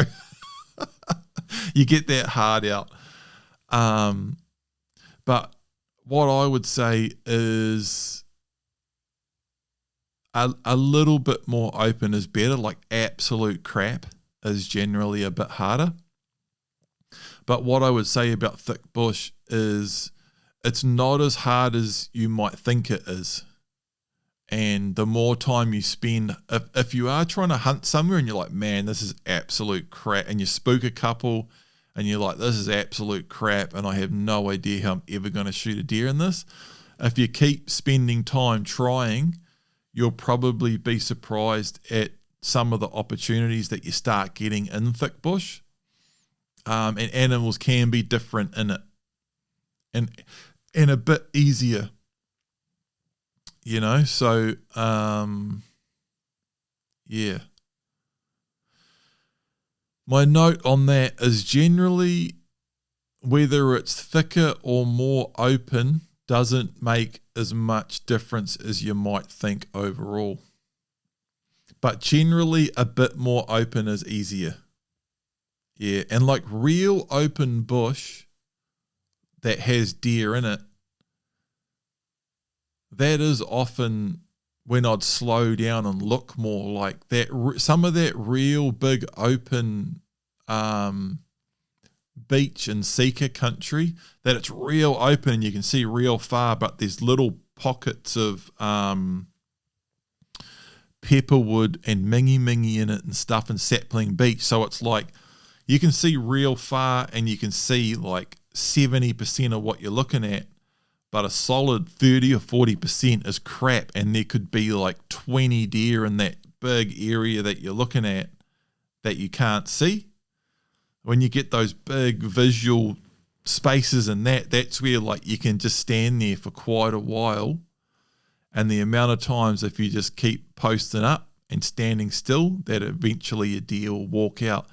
And also remembering like seeker will sit tight in that crap. If there's a seeker in the pepperwood, like right across a gut, or like some of that stuff up the kaipo and stuff, some of those big faces, and you come over a spur and you can see like 100 or so meters in the bush in that big beach.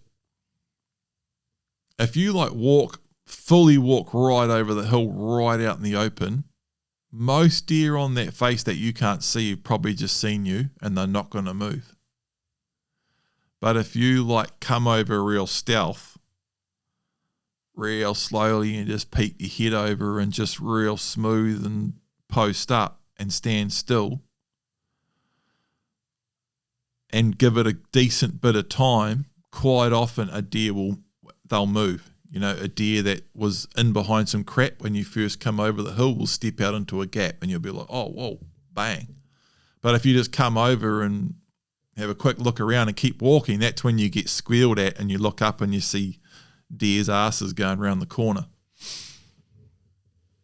There's heaps to it, man, but you work it out, you know, like if you just keep going. Definitely bit of drizzle, bit of wind, thick bush isn't as hard as you might think. Open bush isn't always as easy as you might think. But generally a bit more open is easier.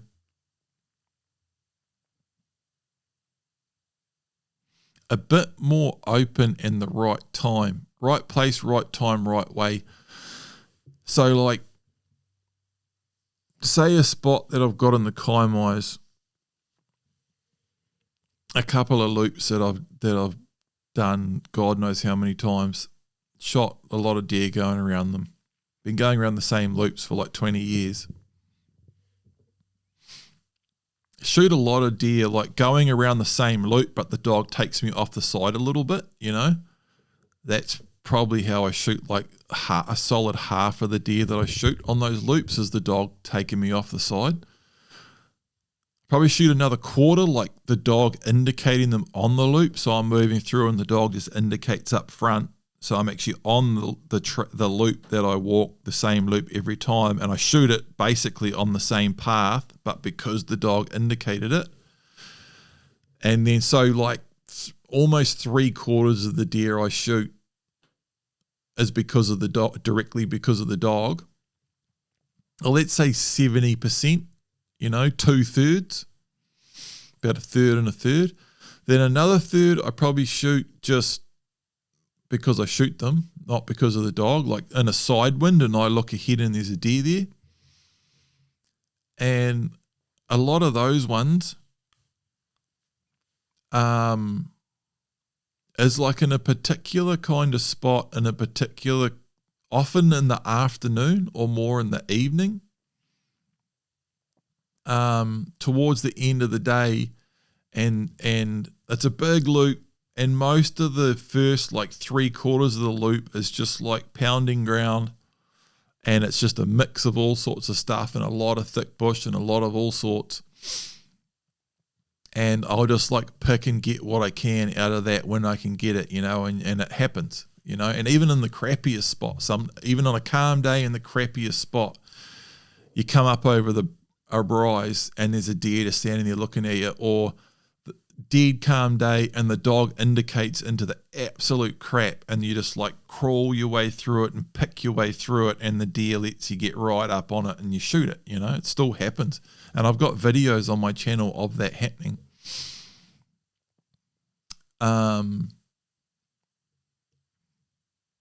But then there's an area on that loop where it's a bit of a downhill flow. So you're sort of coming down with a little bit of a bird's eye view, coming over a series of rises and looking down a series of nice, bit more open areas from an elevated point, coming over the brow and getting a good look over some, a multiple nice areas as I'm coming down. So I've got the uphill advantage. There's a series of more nicer open areas.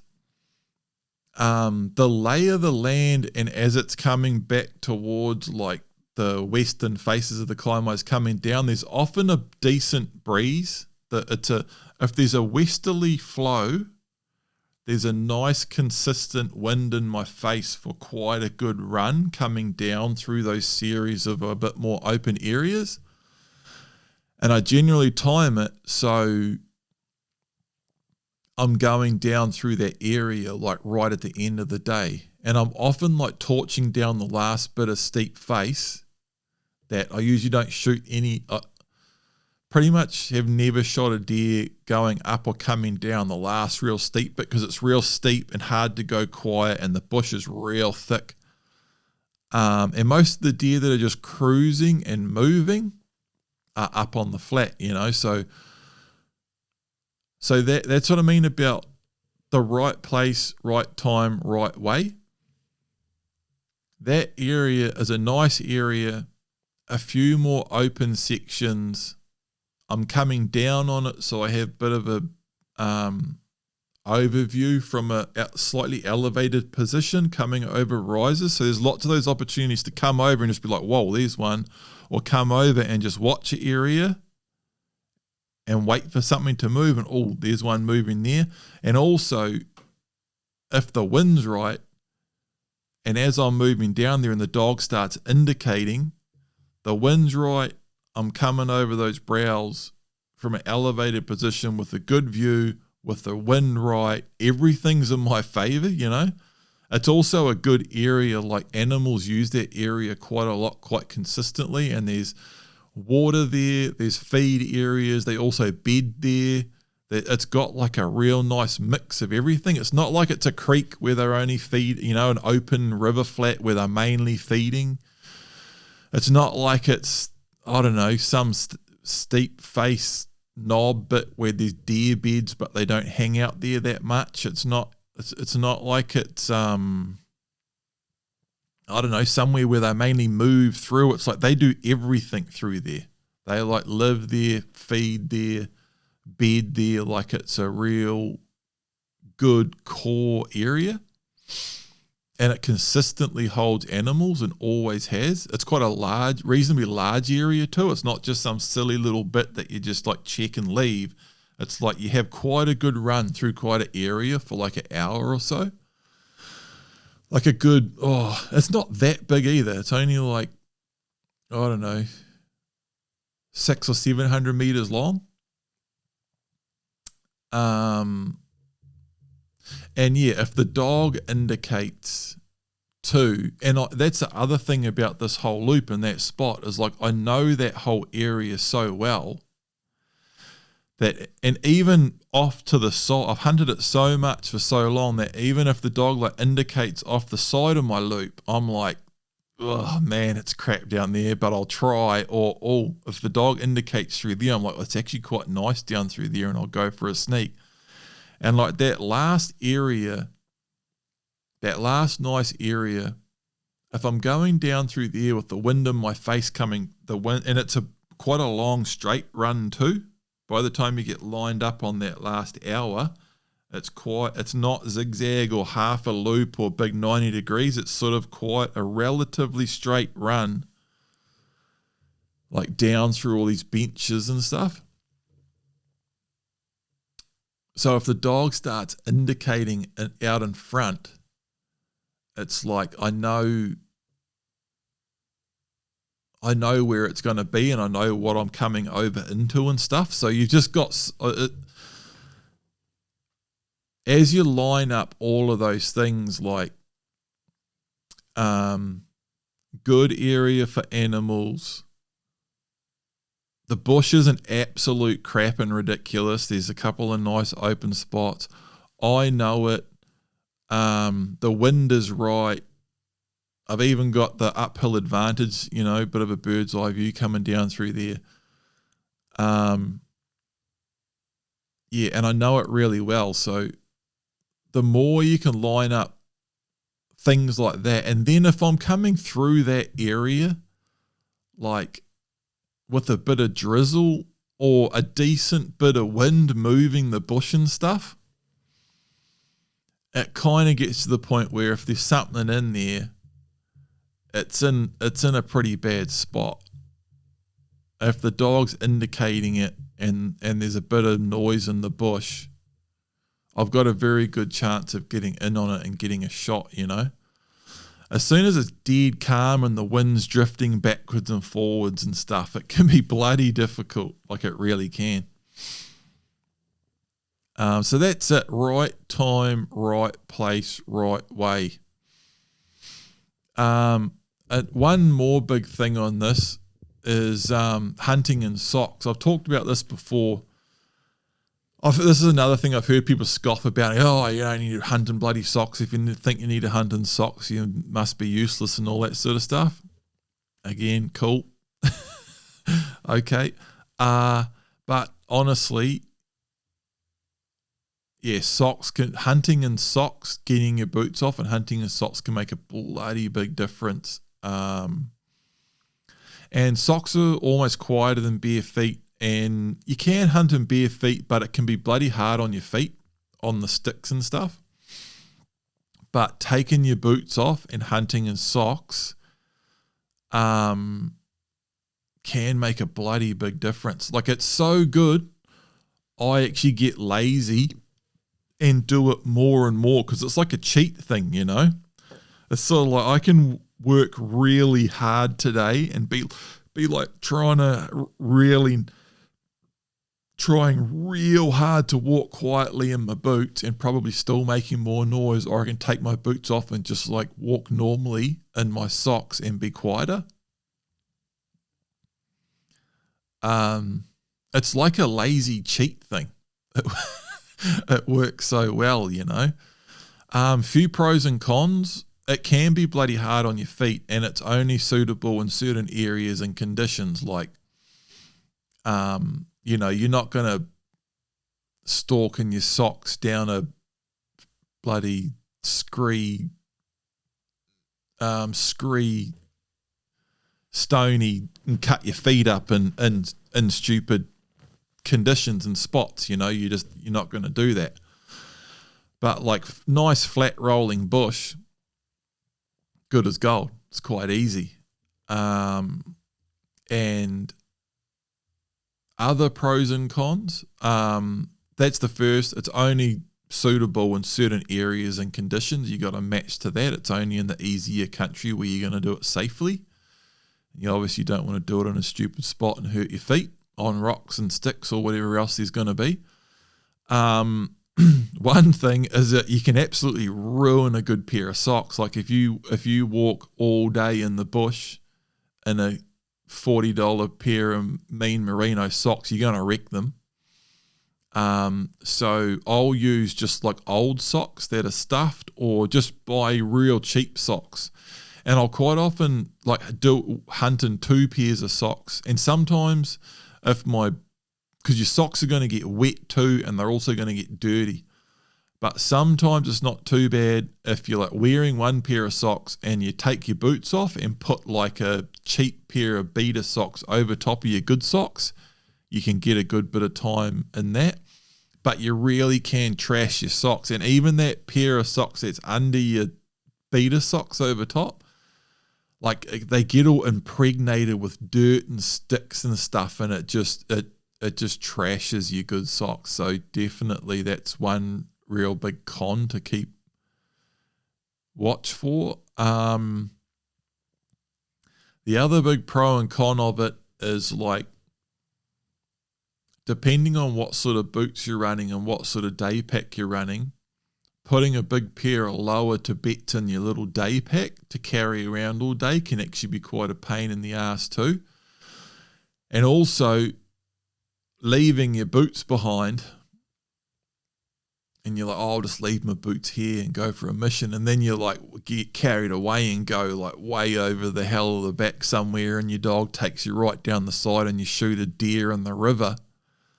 And you're like, man, I sort of want to carry this deer back down the river, but I ain't got boots. You can create some some fairly inconvenient situations for yourself leaving your boots behind like that too, and carrying a big pair of boots is a pain in the ass as well. So there's definitely pros and cons to it, and there's a couple of things that you got to watch out for. But hunting in socks can be lethal, way easier, and it really can make like a massive difference, especially in difficult conditions. Like if it's calm and quiet like that, dry ground conditions. And if it's like fairly decent conditions, like damp ground and a little bit of wind, but it's not like blowing real hard.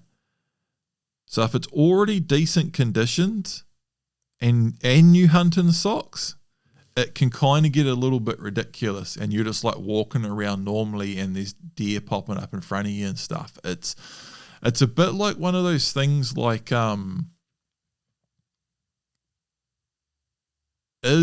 you see so many deer in the rain is because that's what it's like if the deer were deaf, or is it because the deer turned dumb in the rain, or is it just because that's how much their hearing plays a part? Hunting in socks makes it so much more quiet, and it's a little bit like the old dogs don't notice when you put pressure on them, they notice when you take pressure off. When you first take your boots off on a cold ass day and you take your boots straight off and stand in like wet mud, and you're walking around in socks and you're slipping around a bit and stuff, and you're like, this is the stupidest thing ever. But then you'll usually get into it on a trip, a real hard trip where it's real dry and crunchy, and your dog keeps trying to take in on deer and they keep hearing you coming. And you're just getting driven around the bend, and you sort of get to the point where you're willing to try anything. So next thing you're like sneaking around in your socks and stuff. And I actually got into it back in the day when a mate that had hunted Seeker a lot did a lot of it. And he was just like, trust me, man, it's like lethal. And I tried it. I was like, that was actually pretty crazy. And when you really know, like in the first couple of times, I was like, I don't know about this, but I'll give it a decent go. And I did. And it was like, that was pretty crazy. Where you really notice it is if you hunt in socks for like 4 days, and then you're like, I'm going to wear my boots this arvo. And the first time you go out hunting in beach wearing boots after wearing socks for 4 or 5 days, wearing boots again feels kind of ridiculous. If it's dry in beach and it's calm, you're like, nah, this is actually ridiculous. And socks works really, really good. So another little thing on socks and the whole like not boots actually being quite big in a pack, but it's sucking, leaving your boots behind. A light pair of shoes, just a light pair of sand shoes that are easy to carry, and then you can put them on when you need to carry your deer out or come out through a bit of a more difficult spot. That's something I've done a bit of too. Question 7, time code. Nick, hi team, I've got a question about dog scent distraction.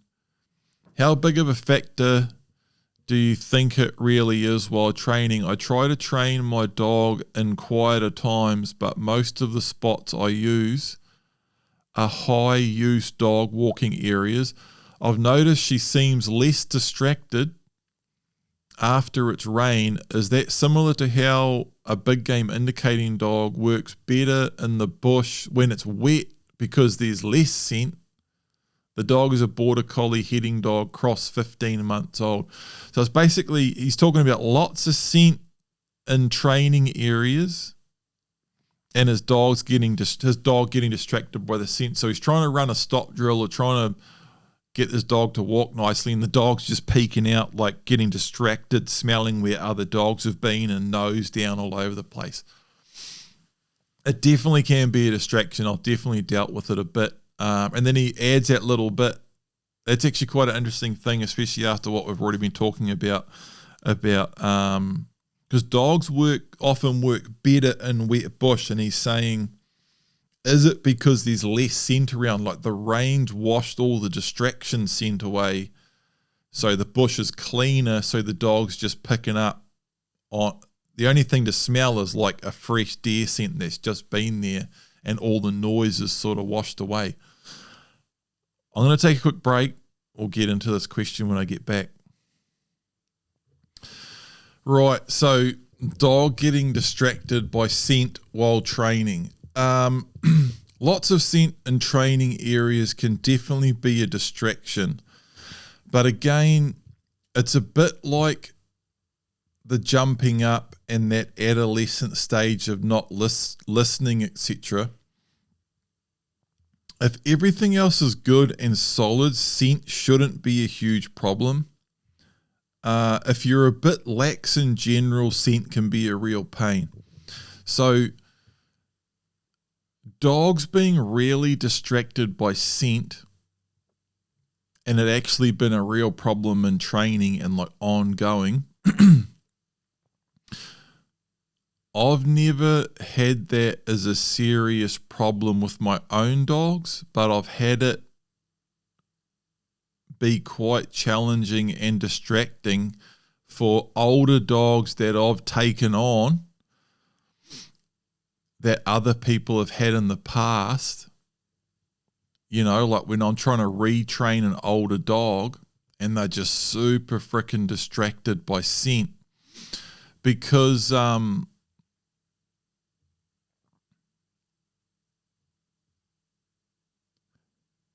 it's like an overall control, structure, attentive discipline thing. Like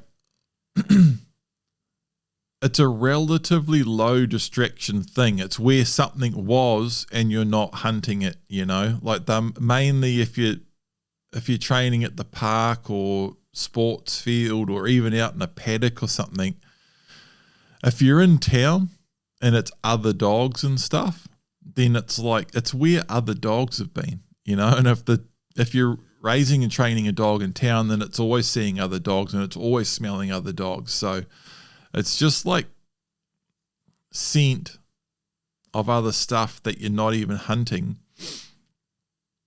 So to me, it is like a relatively low distraction, silly thing that shouldn't be that much of a bigger deal. And for me, with dogs that I've raised and trained properly myself right from a pup, it's never been that much of a bigger deal.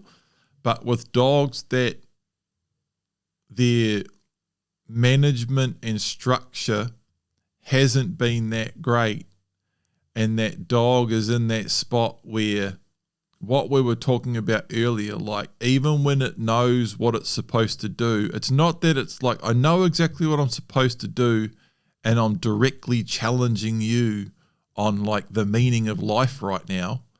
All it is that, yeah, I know what you want me to do, but half the time you let me do whatever I want.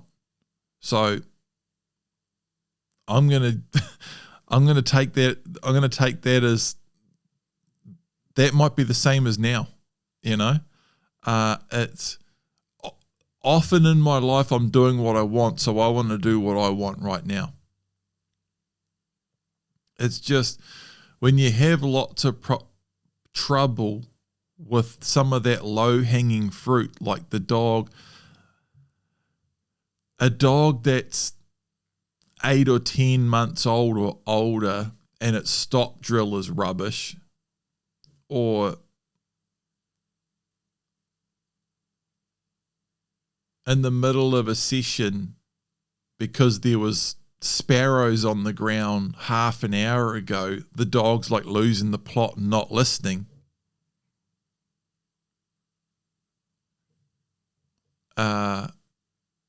The scent isn't the problem, and your stop drill isn't the problem. You've got like a larger overall situational problem, like something's wrong with your routine and your management and your preparation and with everything that you've done up until that point, or something that you haven't done, or something that you've allowed too much. And again, it's back to that thing, man, that management thing, and so many people get stuck on it, and so many people just don't get it, and so many people just don't take it to the point, or take it seriously enough to the point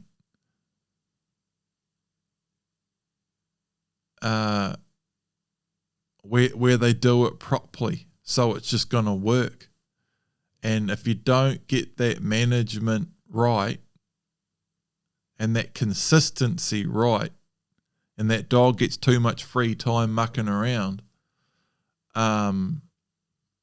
you'll have all sorts of these real sticky problems with silly stuff that wouldn't even be an issue if your overall routine and management structure was better.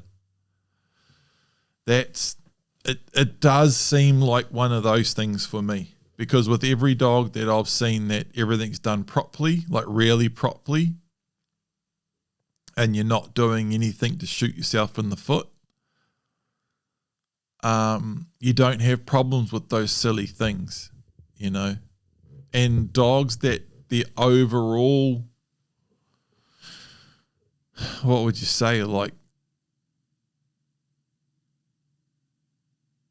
just the overall character from the way they've been brought up is off, and they're just not that attentive, and they're totally open to everything's just like wishy-washy, and when they feel like it, and what it is they're constantly open to the idea of they don't have to do it if they don't want to, and they can do what they want if they really want to, because they've been allowed to do that way too much. So now that's part of their mentality and their character.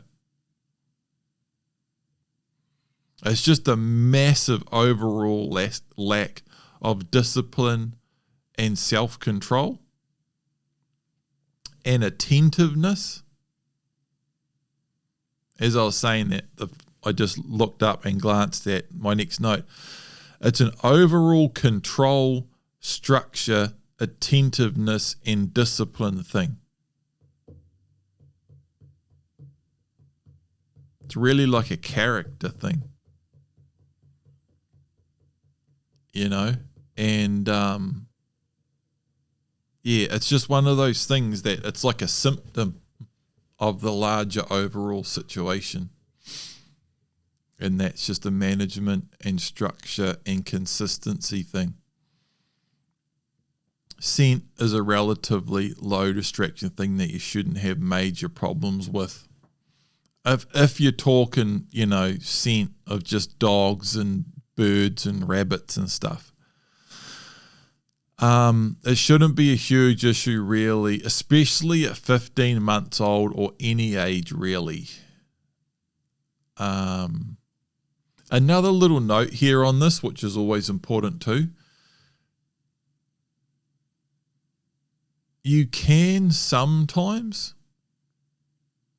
get silly little annoying things that for whatever reason a particular dog is just like super sticky and like ADD on some stupid thing like that, and you have actually done everything really well with it, and for whatever reason a strange set of circumstances and it got distracted by scent one day and something happened, and you have actually done everything pretty bang on, and you get like a niggly little thing with a particular dog with something like that.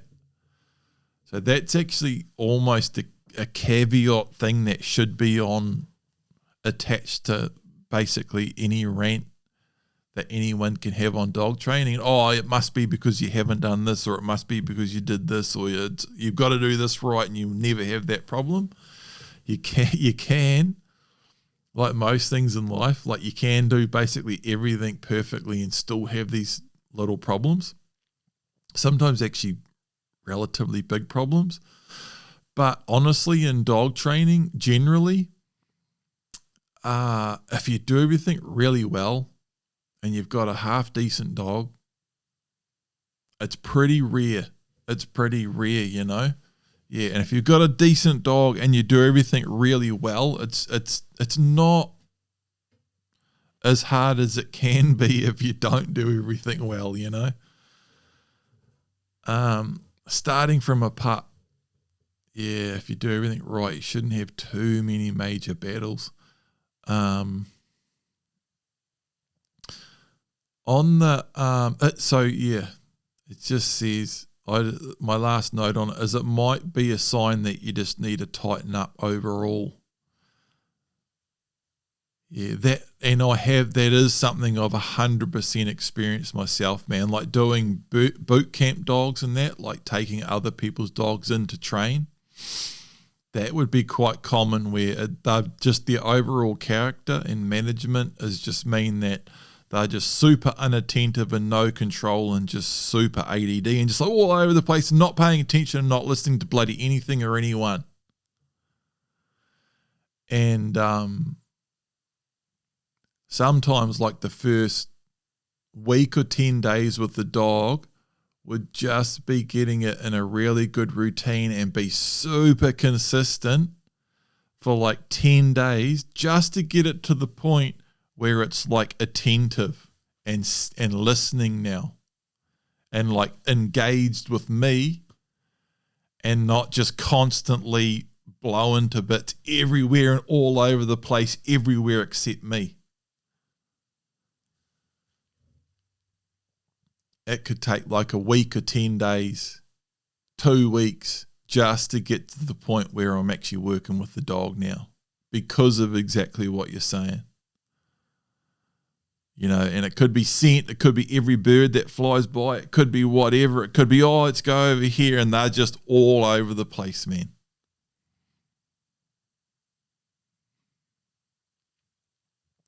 And that's just 100% like structure and then major consistency while training, using the long line well. And just like, yeah, doing that. Is it similar to how deer dogs work better in the damp? Nah, it's the opposite. Interesting point, actually, and I did think about that. And it might be that. That might be part of why dogs work so well in the wet and especially in the rain, because it does wash everything else out. So the only main scent that's there, particularly as far as a deer goes, is one that's right there. It's a good point. Might be that. That's probably part of it, actually. And I hadn't really thought about it that way that much. But a huge part of it, though, is that it's the way scent works. And scent doesn't work very well at all in extremely dry conditions. The scent molecules in the air and on the ground, and just scent in general, the scent attaches to moisture molecules in the air. So damp air scent works way better, and scent doesn't work anywhere near as well in very dry conditions, both in tracking, so scent holding on the ground, and also air scent. So the main reason I've always thought about it anyway is that, yeah, scent just literally, practically, scientifically and everything just works much, much better in damp, cool, damp conditions. But it's a good point, and it might be that too, that, yeah, all of the extra random scent is washed away from the rain. So the only big, strong scent is like fresh scent that's right there right now. So that might be part of it too. But overall, it's almost the opposite. Question 8, last question. Pacing of training. Aaron is following the blueprint and the Palmico series, the combo set. He was getting a bit lost on time frames on what part he should be up to by the age of the pup, etc. And he also asked for some tips on using the combo package of the blueprint and the Palmico series together. So this is quite an internal thing for people that are really following the series. That's why I put this one on the end. How to use them together. I already touched on that earlier in this Q&A, but if you're training a deer dog and you're using the blueprint and the Palmico series together, I think this is where Aaron actually got, it was Aaron, eh? Yeah, where Aaron actually got stuck is he was more using the Palmico as his base, the general dog training series, and then sort of referring to the deer dog blueprint or going to dip in and out of that. The way to do it 100% is 100% use the blueprint as your base and your main structure, and follow that to a T and use that for all your timing and pacing and structure of everything, and cherry pick things out of the Palmico series. And the main things you'll cherry pick from the Palmico series is crating inside. That's one of the main things. The blueprint is all crating outside. So if someone's like, hey, I want to follow the blueprint, but I want to crate my dog inside, I'll be like, yep, crating inside is fine. You can do it as long as you do it properly and with structure and everything. And that's all in the Palmico series. So if someone's like, I want to crate my dog inside, how do I do that? I'll just say, probably best to add the Palmico. And then, so you'll follow the blueprint. You'll watch part 1 of the blueprint all from start to finish right through, preferably watch ahead a couple of parts, watch ahead as far as you can. Watch the blueprint. Get a really good understanding of that, because that's going to be literally that's what's called the blueprint, is because it is a blueprint. It's all of the parts of training all identified and broke down and put in order and numbered and everything. Watch the blueprint, use that as your framing, and then cherry pick things out of the Palmico to add and to like substitute too. So like understand how kenneling works out of the blueprint, why it's so important out of the blueprint, how it fits into your routine out of the blueprint and all of that. And then you can go, well, I'm going to use my kenneling exactly as in the blueprint, but instead of being in the kennel, it's going to be a crate inside, but I'm going to use it in the exact same way as Paul uses kenneling in the blueprint, but for me it's going to be crating inside, and then the Palmico has all the crating inside stuff. Palmico has a short lead earlier in town for people that might want to do that, and more in town and more around people and stuff. But overall, and I mean, as far as me explaining what's in it and how to use it and stuff, that's all in absolute spades in the actual series themselves. But that's the way to do it, man. Like, yeah, if you're doing both, you definitely don't want to like, oh, sweet, I've got the blueprint and Palmico. I'll just focus on the Palmico for ages and then like start dipping into the blueprint later. No, other way around.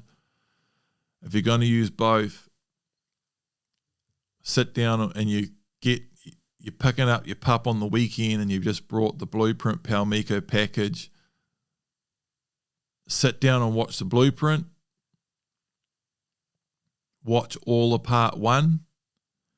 Wrap your head around what you're doing on day 1 when you pick up your pup, like the first weekend, the first week, and go, okay, I know how to do that. I know what I'm doing, but I also want to crate. Then just jump over to Palmico and go to that part and just cherry pick those parts out of that and add them to the blueprint, There's also remedial training in the Palmico series. Like if you've got an older dog that pulls on the lead, the remedial lead training in the Palmico series is also really good for people that have an older dog that isn't good on the lead, that they're starting on a long line. So retraining an older dog with the blueprint a hard older dog that's like hard on the long line and stuff, some of that remedial training will probably be quite good.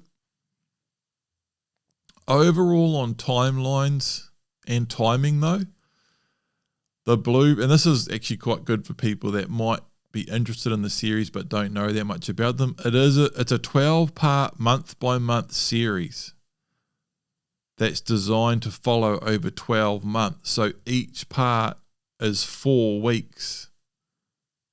And I start with the 8-week-old pup. So the part 1 should roughly take you from 8 weeks old to 12 weeks old. Then part 2 should roughly take you from 12 weeks old to 16 weeks old, and so on and so forth in 4-week blocks. Some of them you might do a little bit faster, some of them you might do a little bit slower. Some of them you might do quite a bit slower. You might spend 6 weeks on one theoretical 4-week part.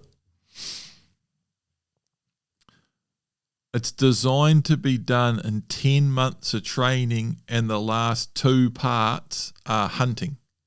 So if you get an 8-week-old pup, you should be able to get it to the point where it's ready to hunt in 10 months' time, at which point the dog will be 12 months old. So it's designed to take 12 months to follow, if you include like 2 months of hunting too, because it's the first 10 parts of training, and they're designed to take 10 months to follow.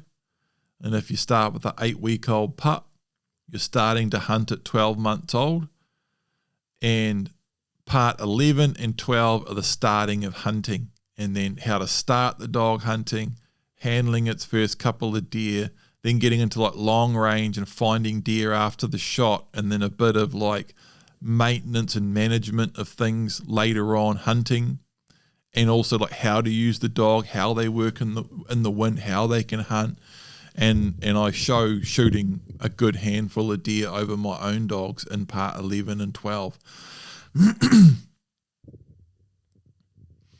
It also doesn't matter how long it takes either, though. You could do it faster or slower. Slower is generally better, taking more time to do it, and faster is generally worse, but either can be bad. Going too slow, like dragging it right out, so that would generally be like if your management is off, your management and structure and routine is off, so the dog's doing a whole bunch of crazy stuff outside of training. It's like, that would be like going too slow would usually be like if you're on a diet and you're working out and you're trying to get in shape, and you're trying to like add a bit more to your deadlift and lose some fat, and you're like, it should take me a year to reach my goal. And you're like, and you get to the 10-month part and you're like, man, I ain't even anywhere near reaching my goal, which was quite achievable. If it was like quite achievable, like quite a realistic goal, you probably haven't achieved it because you didn't go to the gym enough and you ate like crap. You know, with dog training, if you've been training, if you're following the blueprint, and after like 14 months, it's not going that well at all, and you're really battling and you're nowhere near there, your management and structure and that probably hasn't been as good as it could have been, and your execution on some of your training stuff probably isn't quite there. Having said that too, though, with some dogs, they do mature slower, and they can be more challenging and take more time to train and take more patience. They really can. Miko did that. Miko versus Print. Where Print was at when he was 12 months old, Miko didn't get there till she was like 16 months old. And I had done everything pretty solid with her too. It was just her personality and her breed and that. Print was real chill and a cruiser, and Miko was just a little bit more full on. And there was nothing really more that I could have done or should have done or could do. It was really, by the time she was like 12 months old, I'd done everything, and she had all the tools in place. She had stop, go, come, range, all the stuff, but mentally she just wasn't there. And for me, it was just like patience, keep my management really good, keep my training really good, but don't train too much either. If you've done everything you can do and the dog actually does have the skills, the stop, go, come and all of that, but they're just not mentally ready or mature enough to be ready to do it, you don't want to just keep pouring on the pressure and repetition. You want to back off and cruise as much as you can while doing what you can to sort of maintain and enhance what you already have without applying too much pressure and blowing things to bits. It's quite a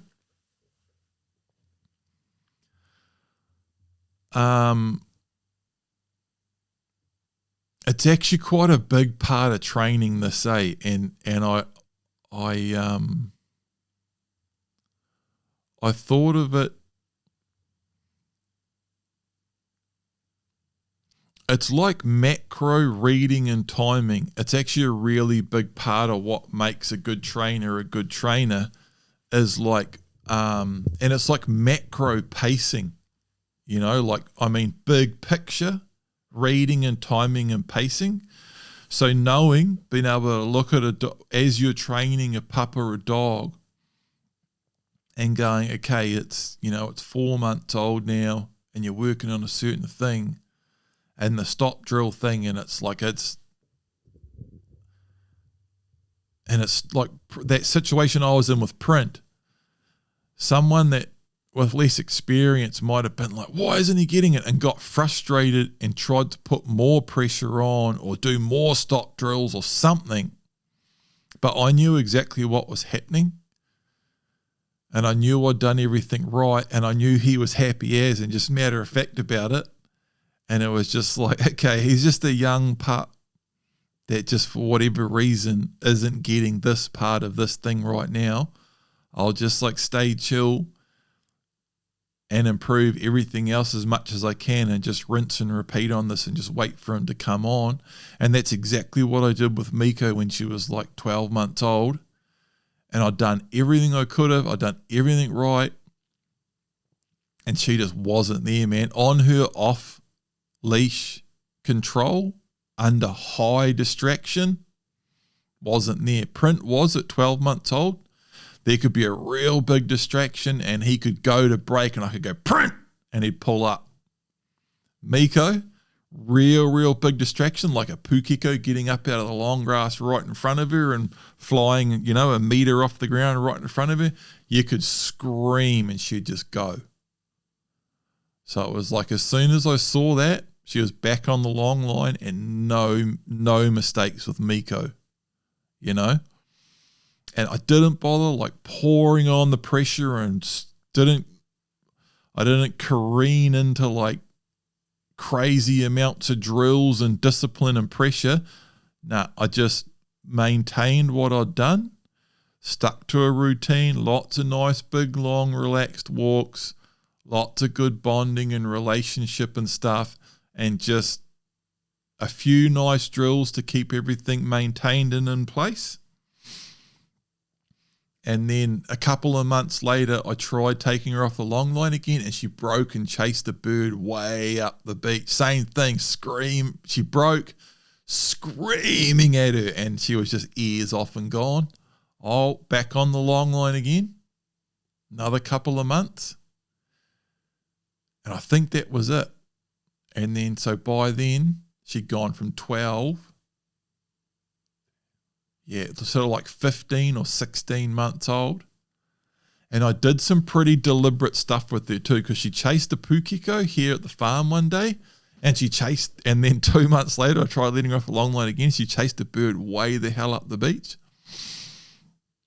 And then in between both of those, I did quite a bit of deliberate stuff, like walking her towards birds on the beach and like towards pukekos along the wetlands in town and stuff with her on the long line. So she'd like see it and think about going, and then like do change of directions and say, get out of it. Bit of pressure on her. And also did a lot of, pressure on her if she like started getting silly and jumpy or lunging in that.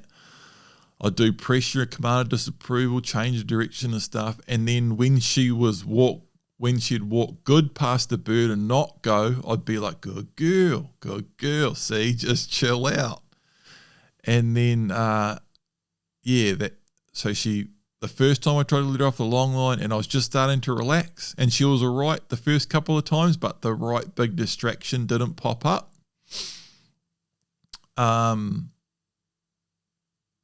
Then within, I don't know, I'd been letting her off the long line more and more and getting more and more confident, and then this pukeko jumped out of the drain in front of her at home here.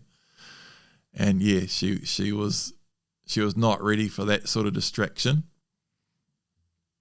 And she chased that, and then back on the long line, no more mistakes, no more chances for mistakes. I just went back to she wasn't ready for that. I'm setting her back up. 100% success, no chance of failure for another 2 months. And then I tried again after another 2 months, and another disaster. Chase this bird way out the beach. I'm thinking, man, I'm supposed to be the professional dog trainer here, but I also knew enough to know exactly where I was at. Back on the long line, careful again. Next time, and again, that deliberate work that I was talking about, actually targeted work on that problem area and problem distraction that I had. Then when she was about 15, 16 months old, got her to the point, we'll try again, let her off the long line, and sure enough, go down the wetlands in town there. It didn't happen straight away, 3 or 4 days in, come around the corner. I think I was on the e-bike actually, come around the corner, and there's some pukekos in the long grass taken off, and she went to go at Miko, and she pulled up. Big command of disapproval, and she pulled up and stopped. Then, survived that one. Then the next time, same thing. Next time, same thing. And then you get that same thing 6 different ways in 6 different places. And we had several different big distractions that she thought about going, big command of disapproval, and she stopped. That's called, that's emergency stop, that's really, once you've got that emergency stop on a massive high distraction thing, once you've got that, you're really away. And getting to the point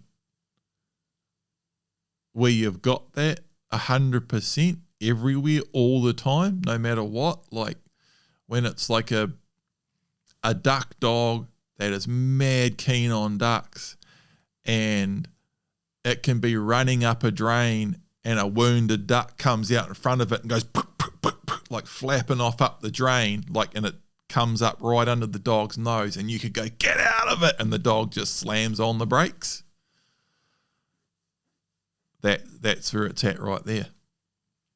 Or a deer walks right up to you in the bush and then barks and blows out and runs off, and the dog goes to brake and you go, and it pulls up. That's what you need. That's a fully trained dog. It's still going to think about making mistakes and maybe make some mistakes and try to make some mistakes, but those worst case scenarios when you're right there to do something about it, you can, that's it. And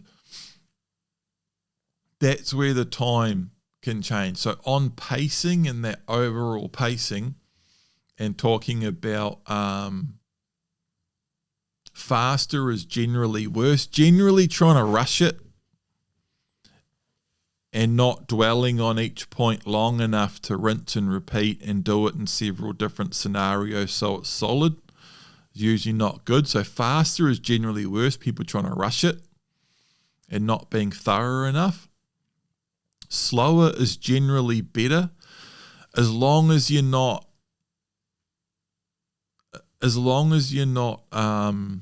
that your management and execution isn't bad, and that's why it's taking longer because you're doing everything incorrectly. Slower is generally better if you're doing everything correctly and everything's going as it should. Your management's good, your systems are good, your execution's good, and you're not being too regimented and doing too much repetition. You're not overtraining and you're not adding too much pressure.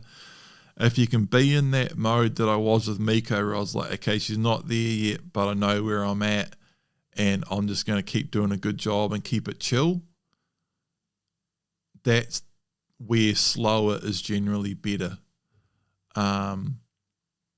Too slow is not good, like really dwelling on things and repeating the same thing over and over and over. Like a nice bit of progression and movement is good, but not too fast and not too slow. And again, like I actually thought about that as almost another principle and a whole thing you could like do massive podcasts on just this. Like what I was touching on just before is that overall big picture reading and timing and pacing and knowing where you're at and knowing where your dog's at and knowing when to slow down and speed up and back off, when not to panic in that's quite a really big part of sort of being a really good trainer. But again, you know, like a lot of that's in the blueprint. And on the pacing thing, that's what I said. I replied to Aaron straight away and said, bro, you probably need to have a good watch of the blueprint because holy heck is that covered off in the blueprint. And one criticism of the blueprint is like, man, it's a bit repetitive and like hard work to watch sometimes, and I totally agree. But it's made that way and like it's super serious and all of that and quite heavy weighting. But it's because I take it super freaking seriously, right? Like it's a pretty high pressure, high responsibility thing to say, I know how to train your dog and here's how to do it, follow this and it'll be good. It's got to be good and you can't leave anything out and you can't be negligent. So the blueprint's like pretty damn serious and covers everything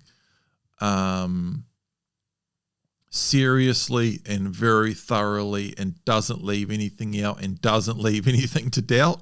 And it doesn't let you forget important stuff, you know.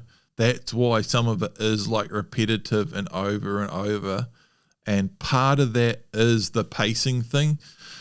We don't do it too much in the first 2 or 3 parts, but by part 4, 5, 6, 7, 8, that's probably one of the most brutally repetitive things is where I do the update and I say where Print is at, how old he is, exactly what he's doing now and exactly what we're working on now and working on next and what your dog should be doing and the stage they should be at before you move on to the next part.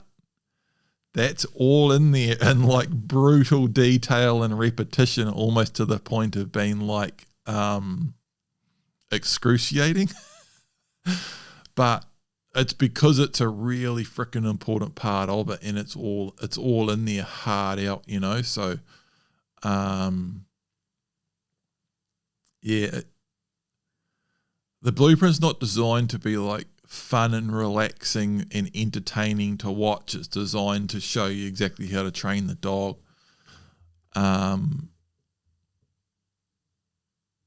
Yeah, and it works.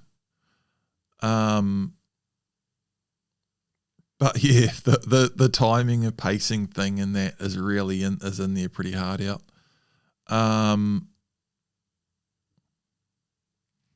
But yeah, slower is generally better, faster is generally worse, but either can be bad. It's really just about getting that pacing right. That's it, team. Pretty good Q&A this one. Some good questions there, actually. Like I spoke about it a couple of Q&As ago about when I did, like, I think this is number 43, I think. So what's that?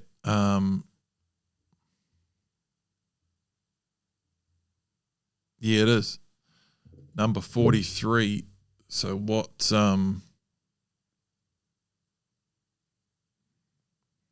42. They probably average about 3 hours. So that's 126 hours. What's that? It's like 3 working weeks straight talking about dog training, talking about training dogs with the Dear Dog Training Blueprint. 3 40-hour weeks. And we've definitely covered off most of the sort of really important stuff multiple times, but it's been really good. And I do get lots of comments. Like, still to this day, I'll get emails of people that have followed the blueprint and the Palmico dog guide that are like, man, that the series been really good and their dogs turned out good, and the Q&As, the podcast was like massive.